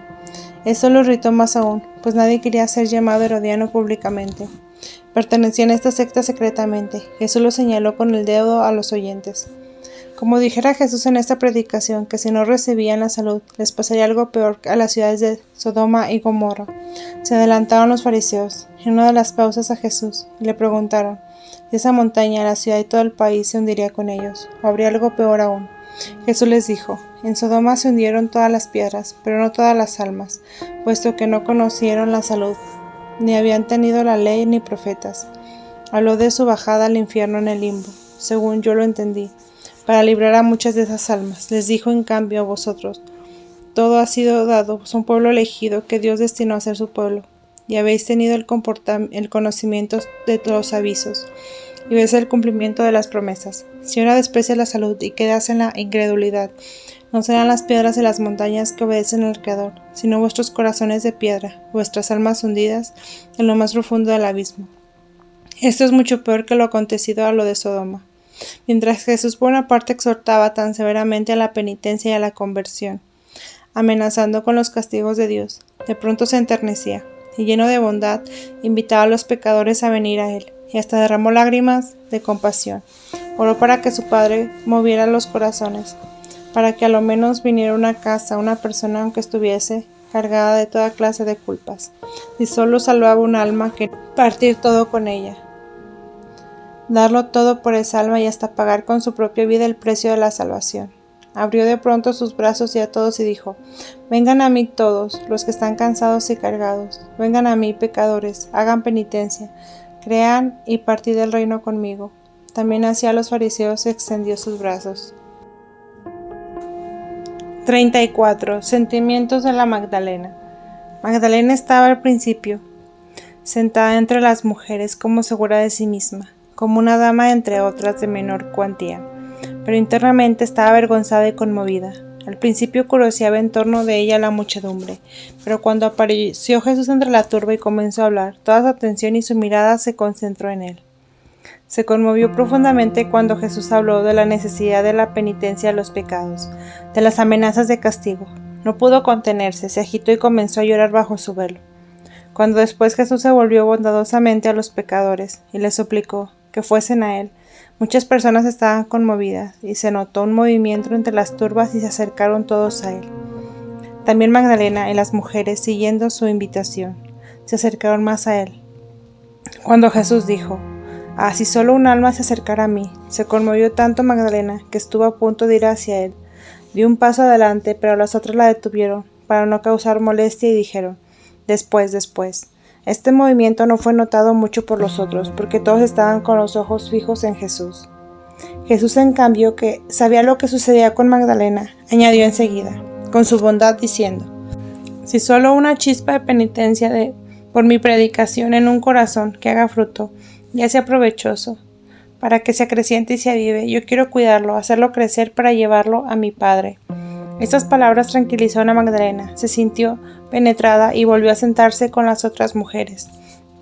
Habían pasado las horas, ya eran las 6 de la tarde, y el sol estaba por caer detrás de las montañas.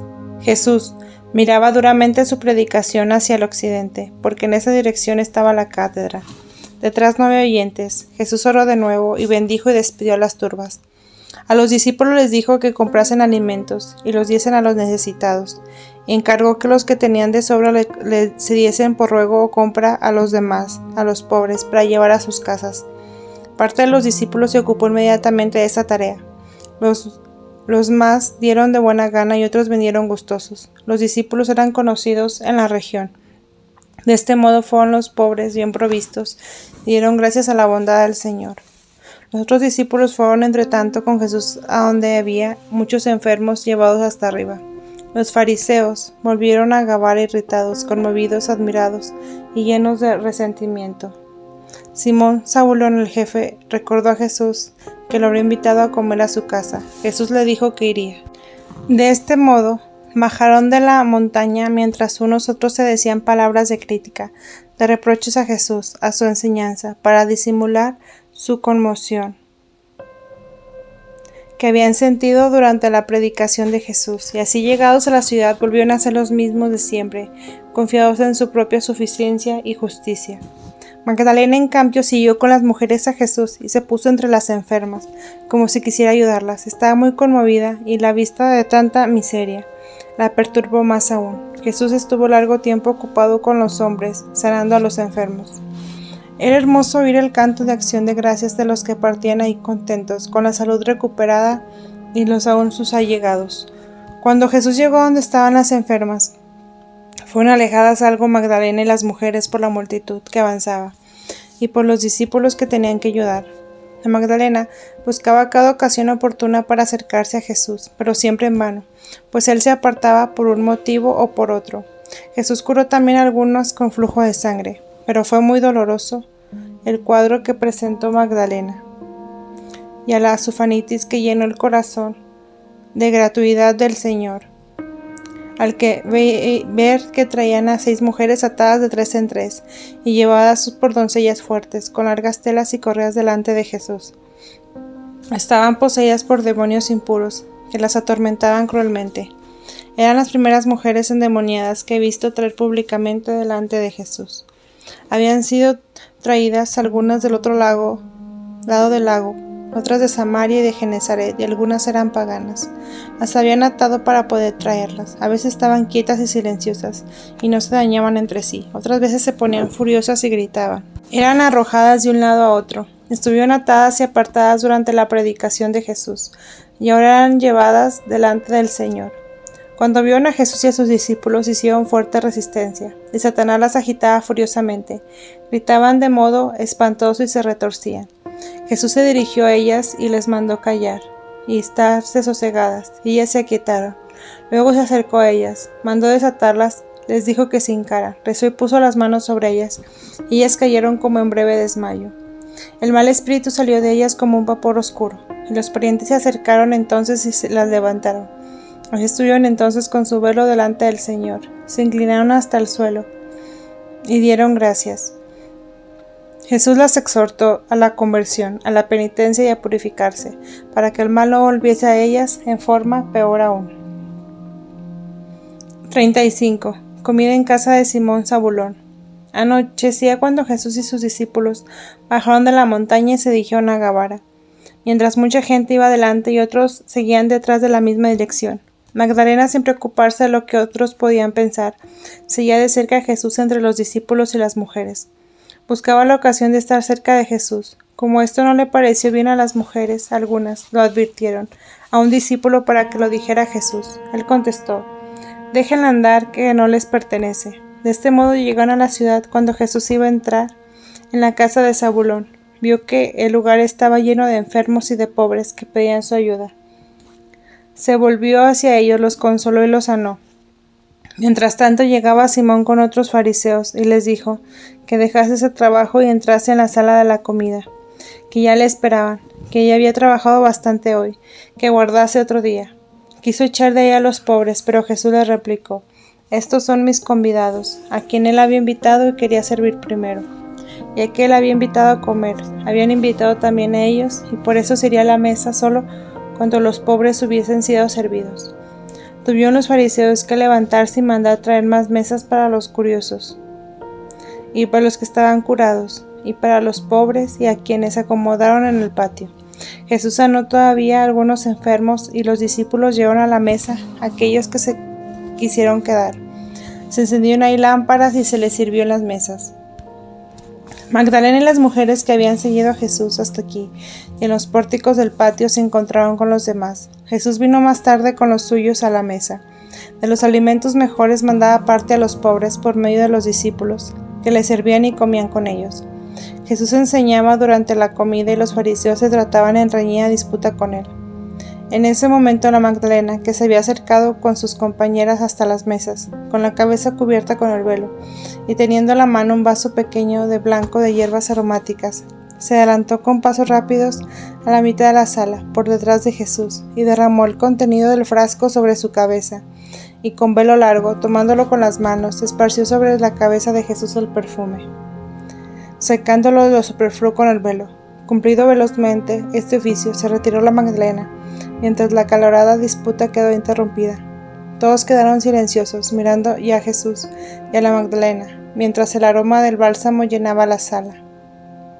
Jesús permaneció en silencio. Muchos de los comensales se acercaban su cabeza, mientras irritados, la Magdalena y a Jesús, mientras se hablaban en voz baja.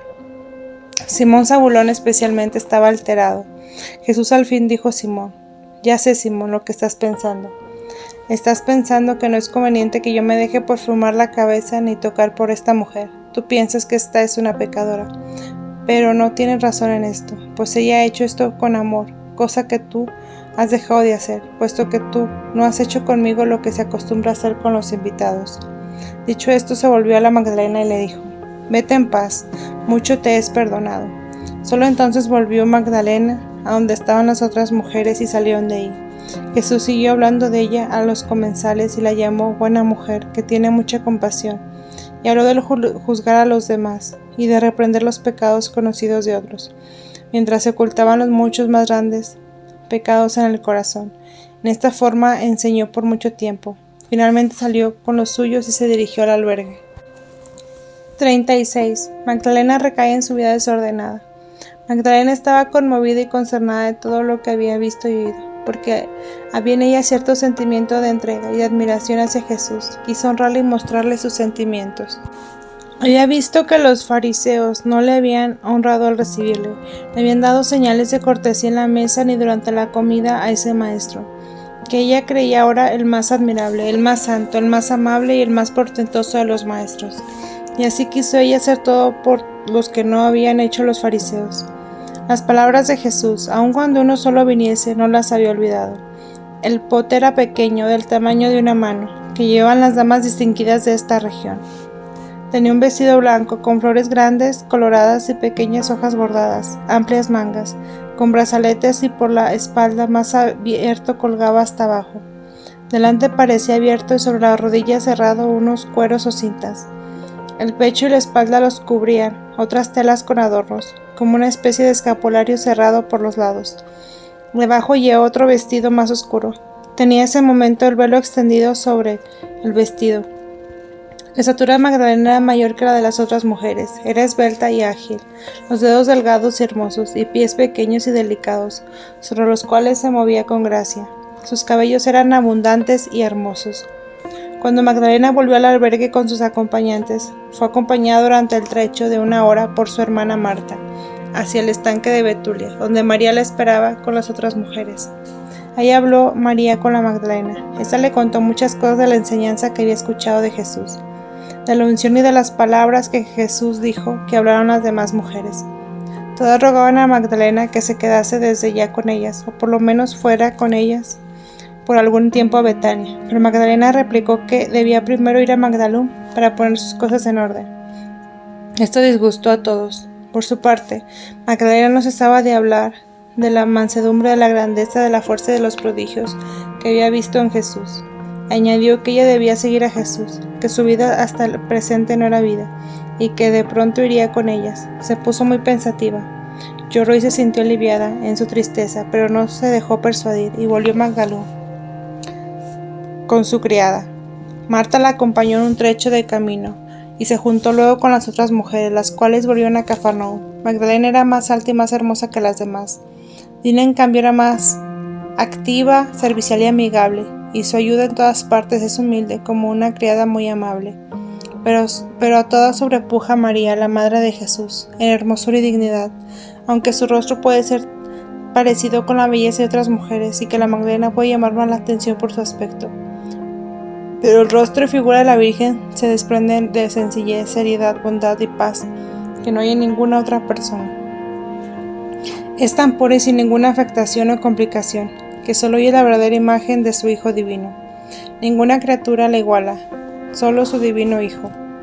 Su aspecto y su persona están llenos de pureza, inocencia, seriedad, compostura, paz y atrayente amabilidad. Es digna a pesar de su extrema sencillez.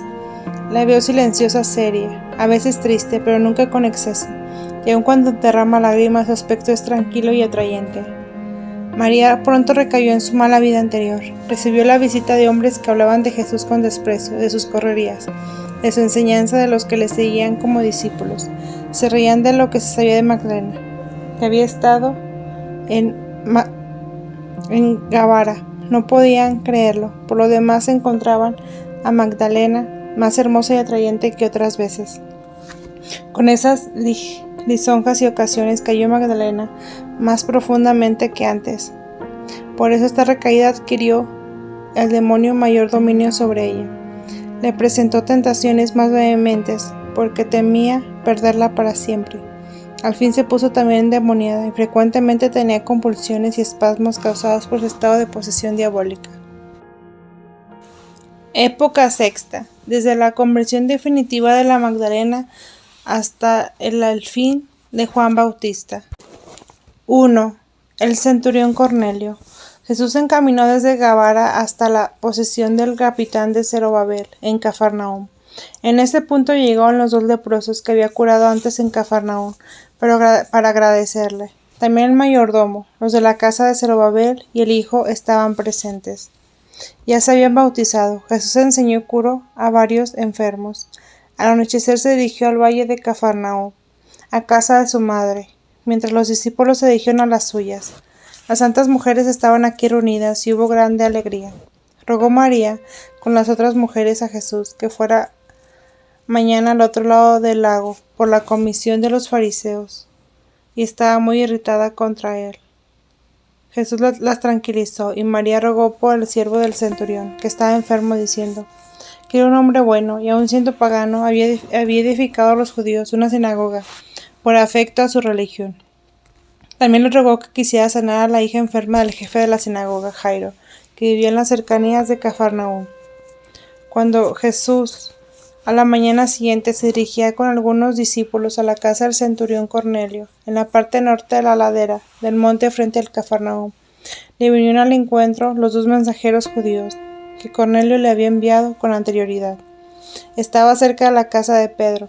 Estos hombres rogaron a Jesús que se compadeciese de su siervo enfermo, puesto que Cornelio merecía ese favor por ser amigo de los judíos y les había edificado una sinagoga, que los tenía por honra el haberlo hecho. Cuando Jesús les dijese que estaba de camino para casa, enviaron estos hombres un mensaje a Cornelio, anunciándole que Jesús venía. Llegando delante de Cafarnaúm, tomó Jesús el camino de la derecha a la ciudad, a lo largo de los muros, y llegó a la choza de un leproso. Un trecho más allá estaba a la vista la casa de Cornelio. Cuando Cornelio supo que Jesús se acercaba a su casa, salió a divisarlo a la distancia.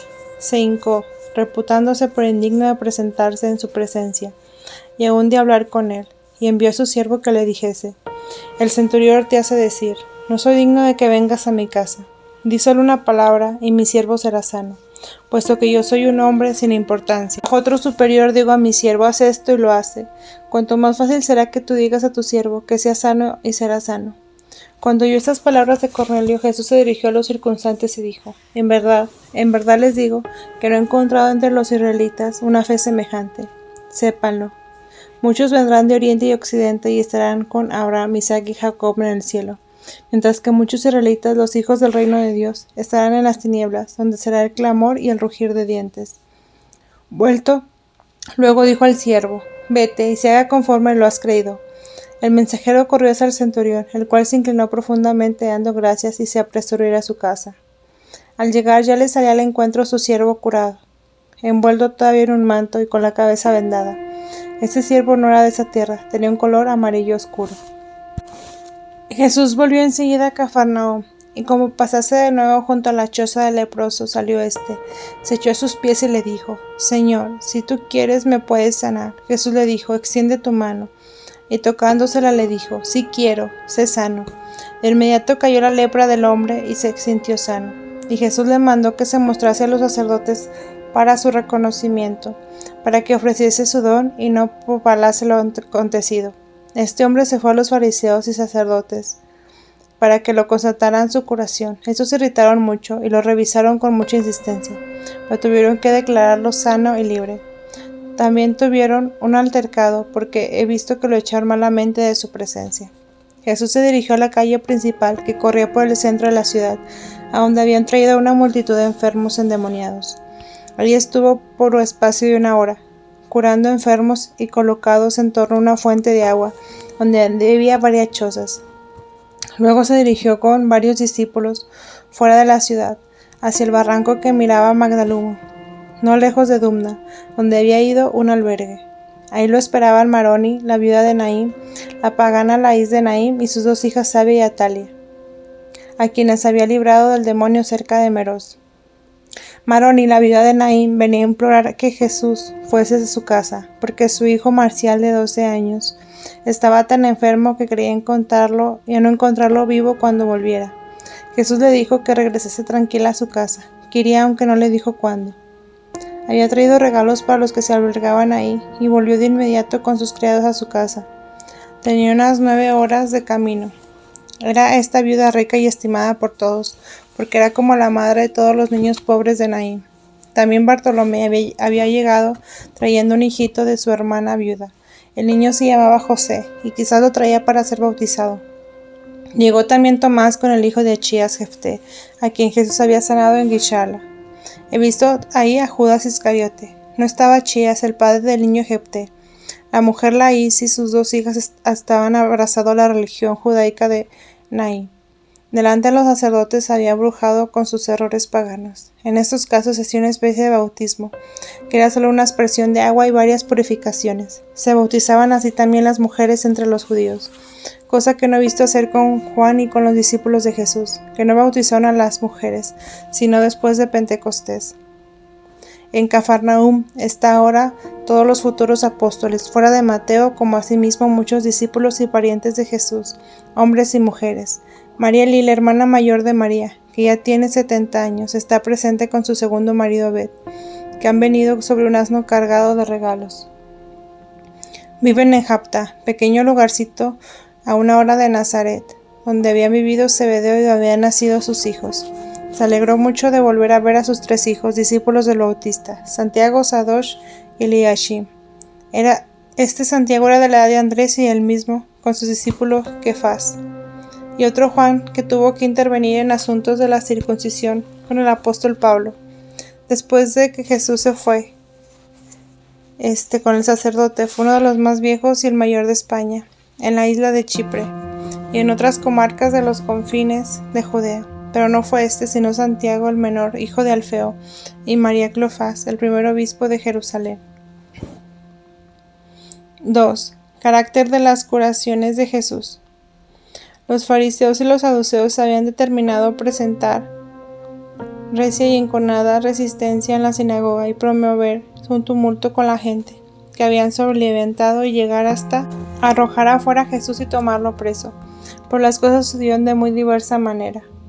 Jesús comenzó su predicación en la sinagoga en tono muy severo, como de quien tenía autoridad y poder para hacerlo.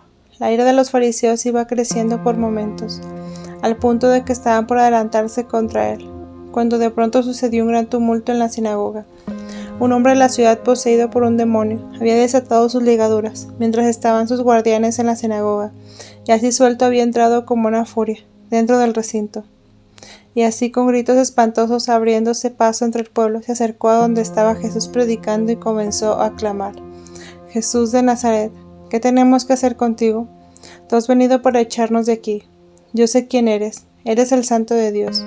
Jesús, sin conmoverse lo más mínimo, volvió su mano hacia él y dijo con tranquilidad: Calla y sal de este hombre. De pronto cayó el endemoniado y cayó derribado y deshecho, y el demonio salió del hombre como un vapor oscuro espeso. El hombre quedó pálido de rodillas a los pies de Jesús, llorando.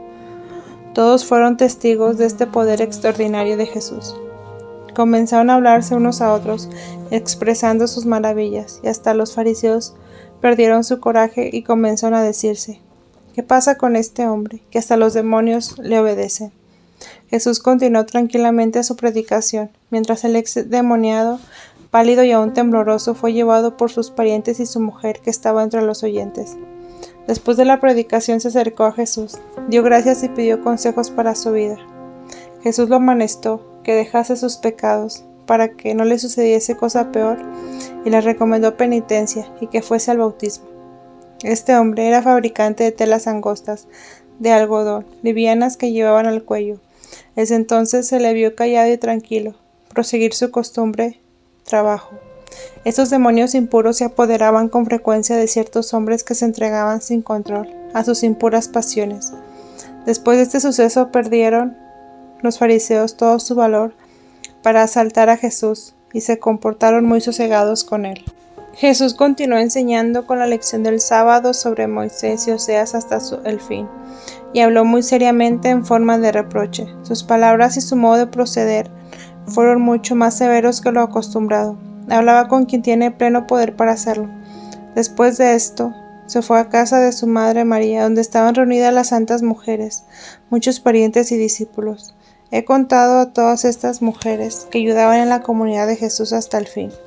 Eran 70, ahora solamente 37 las presentes. Las hijas de Laís de Naín, Sabia y Atalia, se unieron a ellas en tiempo de San Esteban. Estaban con los que se reunían en Jerusalén. A la mañana siguiente continuó Jesús sus enseñanzas en la sinagoga, sin estorbo alguno. Los fariseos se decían entre sí: ahora nada podemos contra él, porque es demasiado grande el entusiasmo del pueblo. Solo trataremos de interrumpirlo algunas veces. Luego refirió todo en Jerusalén, esperar hasta la Pascua en que vendrá a presentarse en el templo.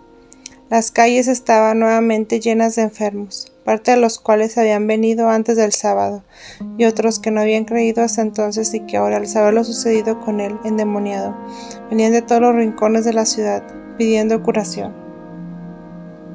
Muchos habían estado aquí sin haber merecido la curación de sus enfermedades. Eran tibios los flojos y pecadores reincidentes que solían convertirse entre los grandes pecadores. Magdalena se convirtió después de varias recaídas, pero al fin resueltamente. En cambio, Dina la samaritana se convirtió enseguida. María la sufanitis estuvo largo tiempo ansiosa, pero luego se convirtió resueltamente. Los grandes pecadores en general lo hicieron prontamente y con resolución, como Pablo, con la prontitud de un relámpago que lo hirió. Judas dudaba y siempre recaía, y al final se perdió. De esta manera veo que procede Jesús con los atados e impedidos, con los endemoniados, a los cuales a veces libra de repente, porque los ve impedidos del todo y privados de libre voluntad, o enfermos, que quedan como privados de fuerza de su voluntad. Otros enfermos, en cambio, a quienes ve solo desear débilmente su mejoría, o que la desean para poder pecar con más facilidad, que con frecuencia son amonestados o enviados sin curación por Jesús, o solo aliviados para que acaben de decidirse o enmendar su vida.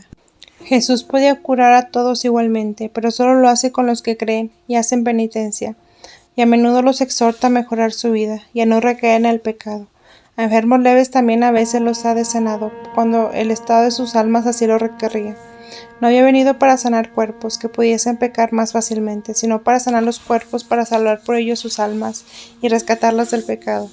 Yo veo en cada enfermedad y en toda clase de ellas un designio de Dios, y como esta enfermedad o mal es un símbolo y representación de una culpa conocida o desconocida por el paciente, culpa propia o ajena, que debe ser expiada, o si no se ha de servir al paciente, como un capital que deberá acrecentar con la paciencia en el sufrimiento como prueba y como guía para su propio bien, de modo que nadie padece sin motivo. ¿Quién podrá considerarse inocente cuando el Hijo de Dios tomó sobre sí los pecados del mundo para borrarlos y expiarlos? Debemos seguirle detrás de su cruz con nuestra propia cruz, siendo la paciencia y la alegría del padecer y el deseo de unir nuestros sufrimientos con los de Jesús una perfección y una ansia de santidad. El no querer sufrir es una imperfección. Fuimos creados perfectos y debemos renacer en esta perfección. Toda curación de enfermedades es pura gracia, no merecida por los pecadores, que hubieran alcanzado quizás el fin por sus pecados, de la cual se ven libres por la fin de Jesús, aquellos que creen en Él y obran conforme a la fe que profesan. Hoy he visto a Jesús sanando a muchos estropeados, hidrópicos, sordos, mudos, ciegos, enfermos, de todas clases y también endemoniados, con enfermos que podían mantenerse en pie. He visto que a veces pasaba de largo. Había entre ellos algunos que habían recibido otras veces alivio de sus males y habían recaído en sus males corporales y espirituales, porque no habían convertido de veras. Cuando pasaba junto a ellos solían clamar: Señor, Señor, de todos estos enfermos graves te compadeces y de nosotros no. Señor, ten piedad de mí que estoy de nuevo enfermo. Jesús decía: ¿por qué no extiendes vuestras manos hacia mí? Entonces extendían sus manos y decían: Señor, aquí están nuestras manos. Jesús replicaba: vuestras manos se extienden, pero no las tienen abiertas desde vuestro corazón. No las alcanzo, los tiene encerrados, porque están llenos de oscuridad. Los amonestaba entonces, a algunos los sanaba, a otros los aliviaba y delante de otros pasaba de largo. Por la tarde se dirigió Jesús a sus discípulos a la orilla del mar. A la parte sur del valle había un lugar de baños y de recreo, con aguas de arroyo de Cafarnaúm. Ahí se detuvieron porque habían de bautizar. María, la madre de Jesús, acompañada de Dina, María, Laís, Atalia, Sabia y Marta, caminaban por los alrededores de Betsaida. Se habían detenido allí una caravana de mercaderes paganos, entre ellos mujeres y niños de la Alta Galilea. María Santísima consolaba y hablaba a las demás mujeres que estaban sentadas en torno de María, la cual también les sentaba o caminaba entre ellas. Ellas preguntaban y María les contestaba, enseñando cosas de los patriarcas, de los profetas y de Jesús. 3. Jesús enseña por medio de parábolas. Jesús enseñó en parábolas y como los discípulos no lo entendieron, les explicó cuando estuvieron a solas con él las comparaciones del sembrador, la cizaña entre el buen trigo y el peligro de arrancar el trigo junto a la cizaña. Fue especialmente Santiago el mayor quien le dijo que no lo había entendido y por qué no hablaba más claro. Jesús les dijo que les quería declarar todas estas cosas que no pueden ser dichas más claramente, y por motivos de los débiles y de los paganos que escuchaban, ya que se asustan de verse en tan grande bajeza. Cuando les habla de su vida, es necesario que la enseñanza sobre el reino de Dios se vaya abriendo de a poco como una semilla, en cuya planta los granos están encerrados, y la semilla enterrada en la tierra. Así es la enseñanza en parábolas está velada. Les declaró la parábola del sembrador, como cosa que se refería a la misión de ellos mismos de trabajar en esta cosecha. Les habló de su seguimiento y cómo pronto debían dejarlo todo para seguirle, y entonces les explicaría todas estas cosas mejor. Santiago el mayor preguntó también, ¿por qué, maestro, quieres declararnos estas cosas a nosotros, que somos ignorantes, para que las digamos? Mejor, dilas a Juan el Bautista, que tiene tanta fe, y él clamará a todos diciendo que eres tú. Cuando Jesús por la tarde predicó de nuevo en la sinagoga, recobraron los fariseos algún coraje y comenzaron a disputar con él sobre el perdón de los pecados. Le echaron en cara que en Gabara le hubiese dicho a la Magdalena, tus pecados te son perdonados. ¿De dónde lo puedes saber? ¿Cómo has podido decir eso? Eso es una blasfemia. Jesús les contestó reduciéndolos al silencio. Ellos querían que Jesús dijese que no era un hombre sino Dios, pero no pudieron hacerlo caer, y Jesús les aguaba el gusto.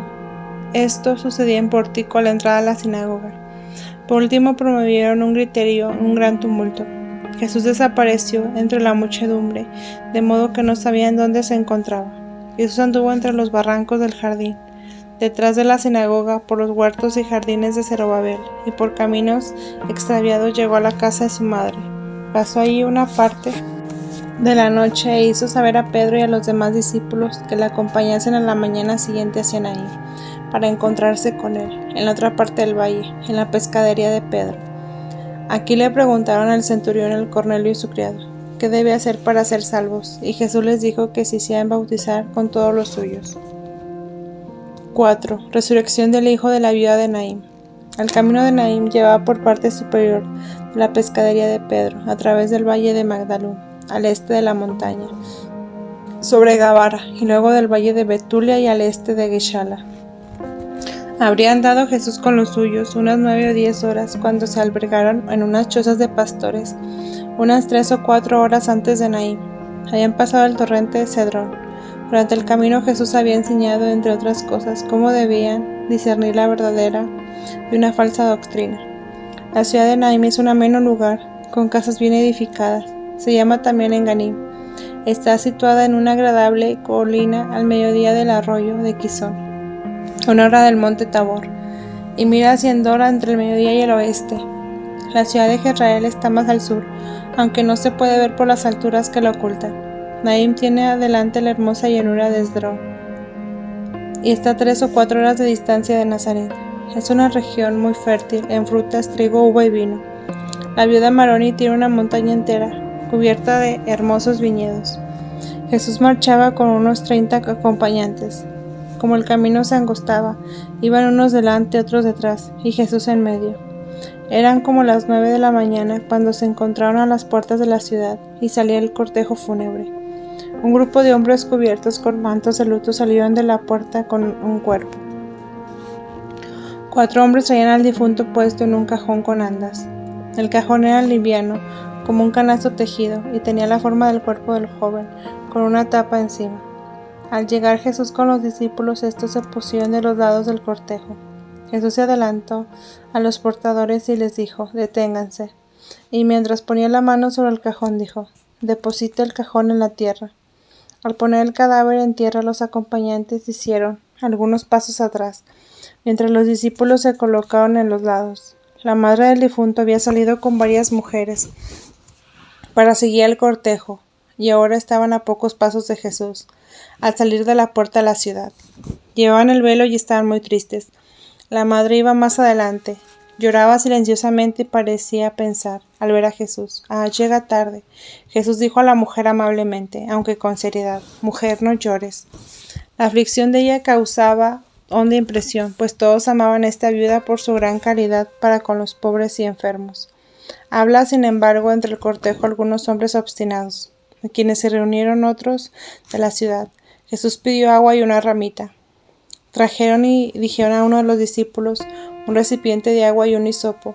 El discípulo se lo pasó a Jesús, el cual dijo a los portadores: «Abrid el cajón y desaten el cuerpo». Mientras estaban ocupados en este menester, Jesús alzó sus ojos al cielo y oró diciendo: «Yo te alabo, Padre, Señor del cielo y de la tierra, porque has ocultado estas cosas a los sabios y prudentes del mundo, y se las has revelado a los sencillos. Sí, Padre, así fue vuestra voluntad. Todo me fue dado por mi Padre, y nadie conoce al Hijo más que el Padre, y nadie conoce al Padre más que el Hijo. Y cuando lo quiera revelar el Hijo, vengan todos a mí, los que están cansados y afligidos, yo los quiero renovar. Porque tomen mi yugo sobre mí, porque mi yugo es suave y mi carga ligera. Aprendan de mí, que soy manso y humilde de corazón, y encontraréis descanso para su alma». Cuando sacaron la tapa del cajón, he visto que el niño parecía una momia, toda fajada en su encierro. Los portadores, sosteniendo el cuerpo en sus manos, desataron las ligaduras, descubrieron su rostro y aparecieron las manos, y las dejaron cubiertas solo con una sábana. Jesús bendijo el agua, mojó el hisopo con ella, y con ella roció al pueblo. Entonces he visto cómo salían de algunos circundantes muchas pequeñas formas oscuras y negras de insectos, gusanos, sapos, serpientes y aún pequeñas aves negras. Mientras estas personas se volvían más serenas y alegres, y mejor dispuestas, todo me pareció más claro y más luminoso.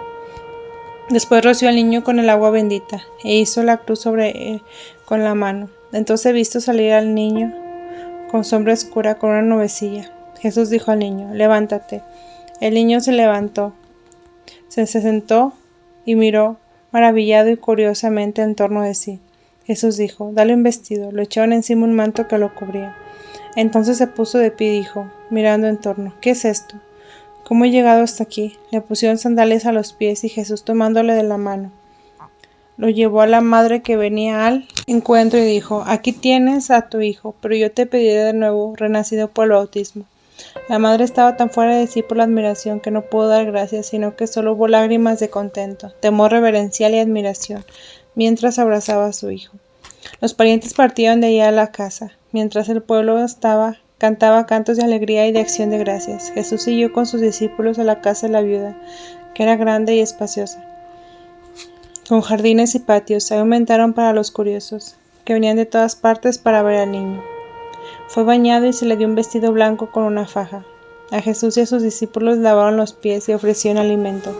De inmediato comenzó una alegre donación de cosas y comidas a los pobres, que se habían agolpado para felicitar a la buena viuda. Repartieron vestidos, telas, trigos, pan, corderos y aves monedas. Jesús, mientras tanto, enseñaba a los presentes en los patios de la casa. El niño Marcial corrió de un lado a otro con su vestido blanco, muy alegre, repartiendo a los pobres. Estaba contento con una alegría infantil, y era un espectáculo hermoso ver cuando se acercaron los niños en la escuela, sus compañeros, guiados por sus maestros. Algunos niños estaban muy asustados, creyendo que era un fantasma. Marcial corrió hacia ellos y otros retrocedieron. Otros se rieron de los miedosos y les dio las manos para animar acerca de tocar algún caballo o animal, de la cual los pequeños les había asustado. Se preparó también una comida en la casa y en el patio, en la cual todos tomaron parte. Pedro, que era pariente de la viuda, pues era hija del hermano de su suegro, se mostraba especialmente activo y solícito en esta ocasión, y hacía como de dueño de casa. Jesús atrajo varias veces al niño resucitado, junto a sí, y enseñaba, hablándole de él cosas que le hacían falta a los demás oyentes. Hablaba como si el fin que había entrado en el mundo por el pecado lo hubiese aferrado al sujetado y quisiese ahogar, como si hubiese debido ser arrojado a las tinieblas, donde ya no había misericordia ni perdón, abriendo recién los ojos, cuando era demasiado tarde para arrepentirse de los pecados, como si antes de entrar en esas tinieblas la misericordia de Dios lo hubiese librado, desatando las ligaduras de atención de la piedad de sus padres y de sus antepasados, que ahora tenía que desatarse de las ligaduras del pecado por medio del bautismo, para no caer en mayor esclavitud de la que había sido librado. Habló también de la virtud de los padres, que siempre aprovecha a los hijos, y como por la justicia de los patriarcas antiguos, Dios había guiado y perdonado tantas veces al pueblo de Israel. Añadió que ahora el pueblo está de nuevo ligado a ataduras del pecado, como este niño, y al borde del sepulcro la misericordia de Dios viene por última vez a librarlo. Juan vino a preparar los caminos, y con voz poderosa había despertado los corazones del sueño del fin. Y el Padre se apiada por última vez, y abre los ojos de aquellos que no quieren, obstinados a abrirlos voluntariamente. Comparó al niño difunto con el pueblo ciego, y cómo éste le alcanzó la misericordia cuando estaba en las puertas de la ciudad, próximo al sepulcro.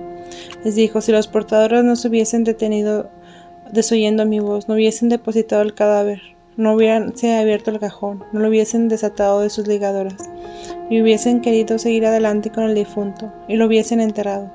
Pensad qué espantoso hubiera sido todo esto.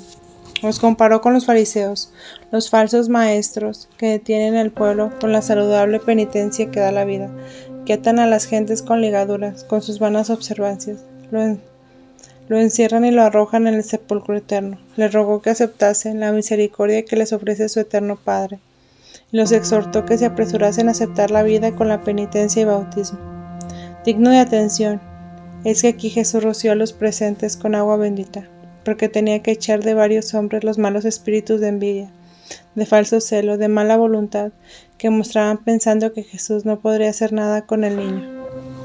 Cuando resucitó al niño, he visto que se levantó a rociar el cadáver con agua bendita, una nubecilla o sombra oscura en forma de insecto, que saliendo del cuerpo entró en la tierra. En los otros casos de resurrecciones he visto que Jesús llenaba el alma, que volviese el cuerpo del difunto, del lugar donde estaba el círculo de su culpa.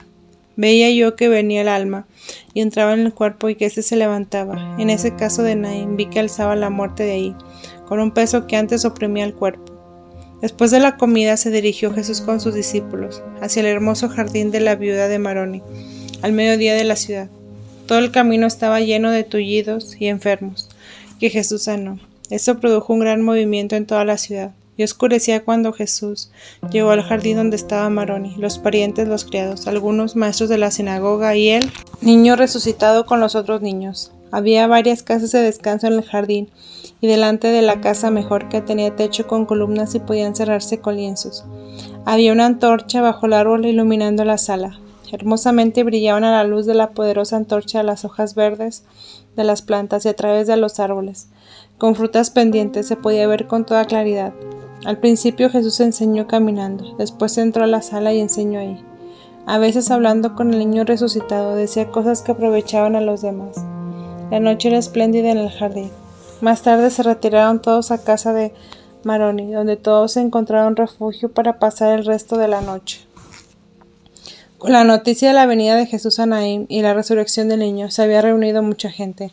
Gran cantidad de enfermos de toda la comarca llenaban las calles hasta la casa de la viuda de Maroni. Jesús sanó cierto número por la mañana y puso en paz a ciertas familias desavenidas. Habían venido en efecto varias mujeres quejándose de sus maridos, con los cuales no podían vivir, pidiendo carta de divorcio. Era esto un arreglo tramado por los fariseos. Como habían quedado confundidos por la resurrección del niño, estaban llenos de ira. Quisieron mezclarlo en cuestiones de divorcio, para que fallara algo contra las leyes, y acusarlo luego de falsa doctrina. Jesús les dijo a las mujeres que se presentasen con quejas. Tráeme un recipiente con leche y un recipiente con agua, y les contestaré. Fueron a la casa vecina y trajeron leche y agua. Jesús, tomando ambos recipientes, echó el agua en la leche y dijo: Separadme primero estas dos cosas, y daré carta de separación. Como replicaron que no podían hacerlo, Jesús les habló de la indisolubilidad del matrimonio, añadiendo que si Moisés lo permitió, fue solo por la dureza de los hombres, y que separados del todo no podía ser, pues formaban un solo cuerpo, y no podían vivir juntos. Debía el hombre mantener a la mujer y a los hijos, y a ninguno de los dos podía casarse nuevamente. Luego fue con las mujeres a las casas de sus maridos, y habló con ellos separadamente, después con los hombres y las mujeres juntos. Culpó a las dos partes, más a las mujeres, y terminó por reconciliarlos a todos. Lloraban y quedaron más unidos y más fieles que antes. Los fariseos se irritaron mucho, porque su treta les hubiese salido mal. Jesús sanó a varios ciegos esa misma mañana, tomando saliva, mezclándola en su mano con algo de polvo y tocando los ojos con esa mezcla.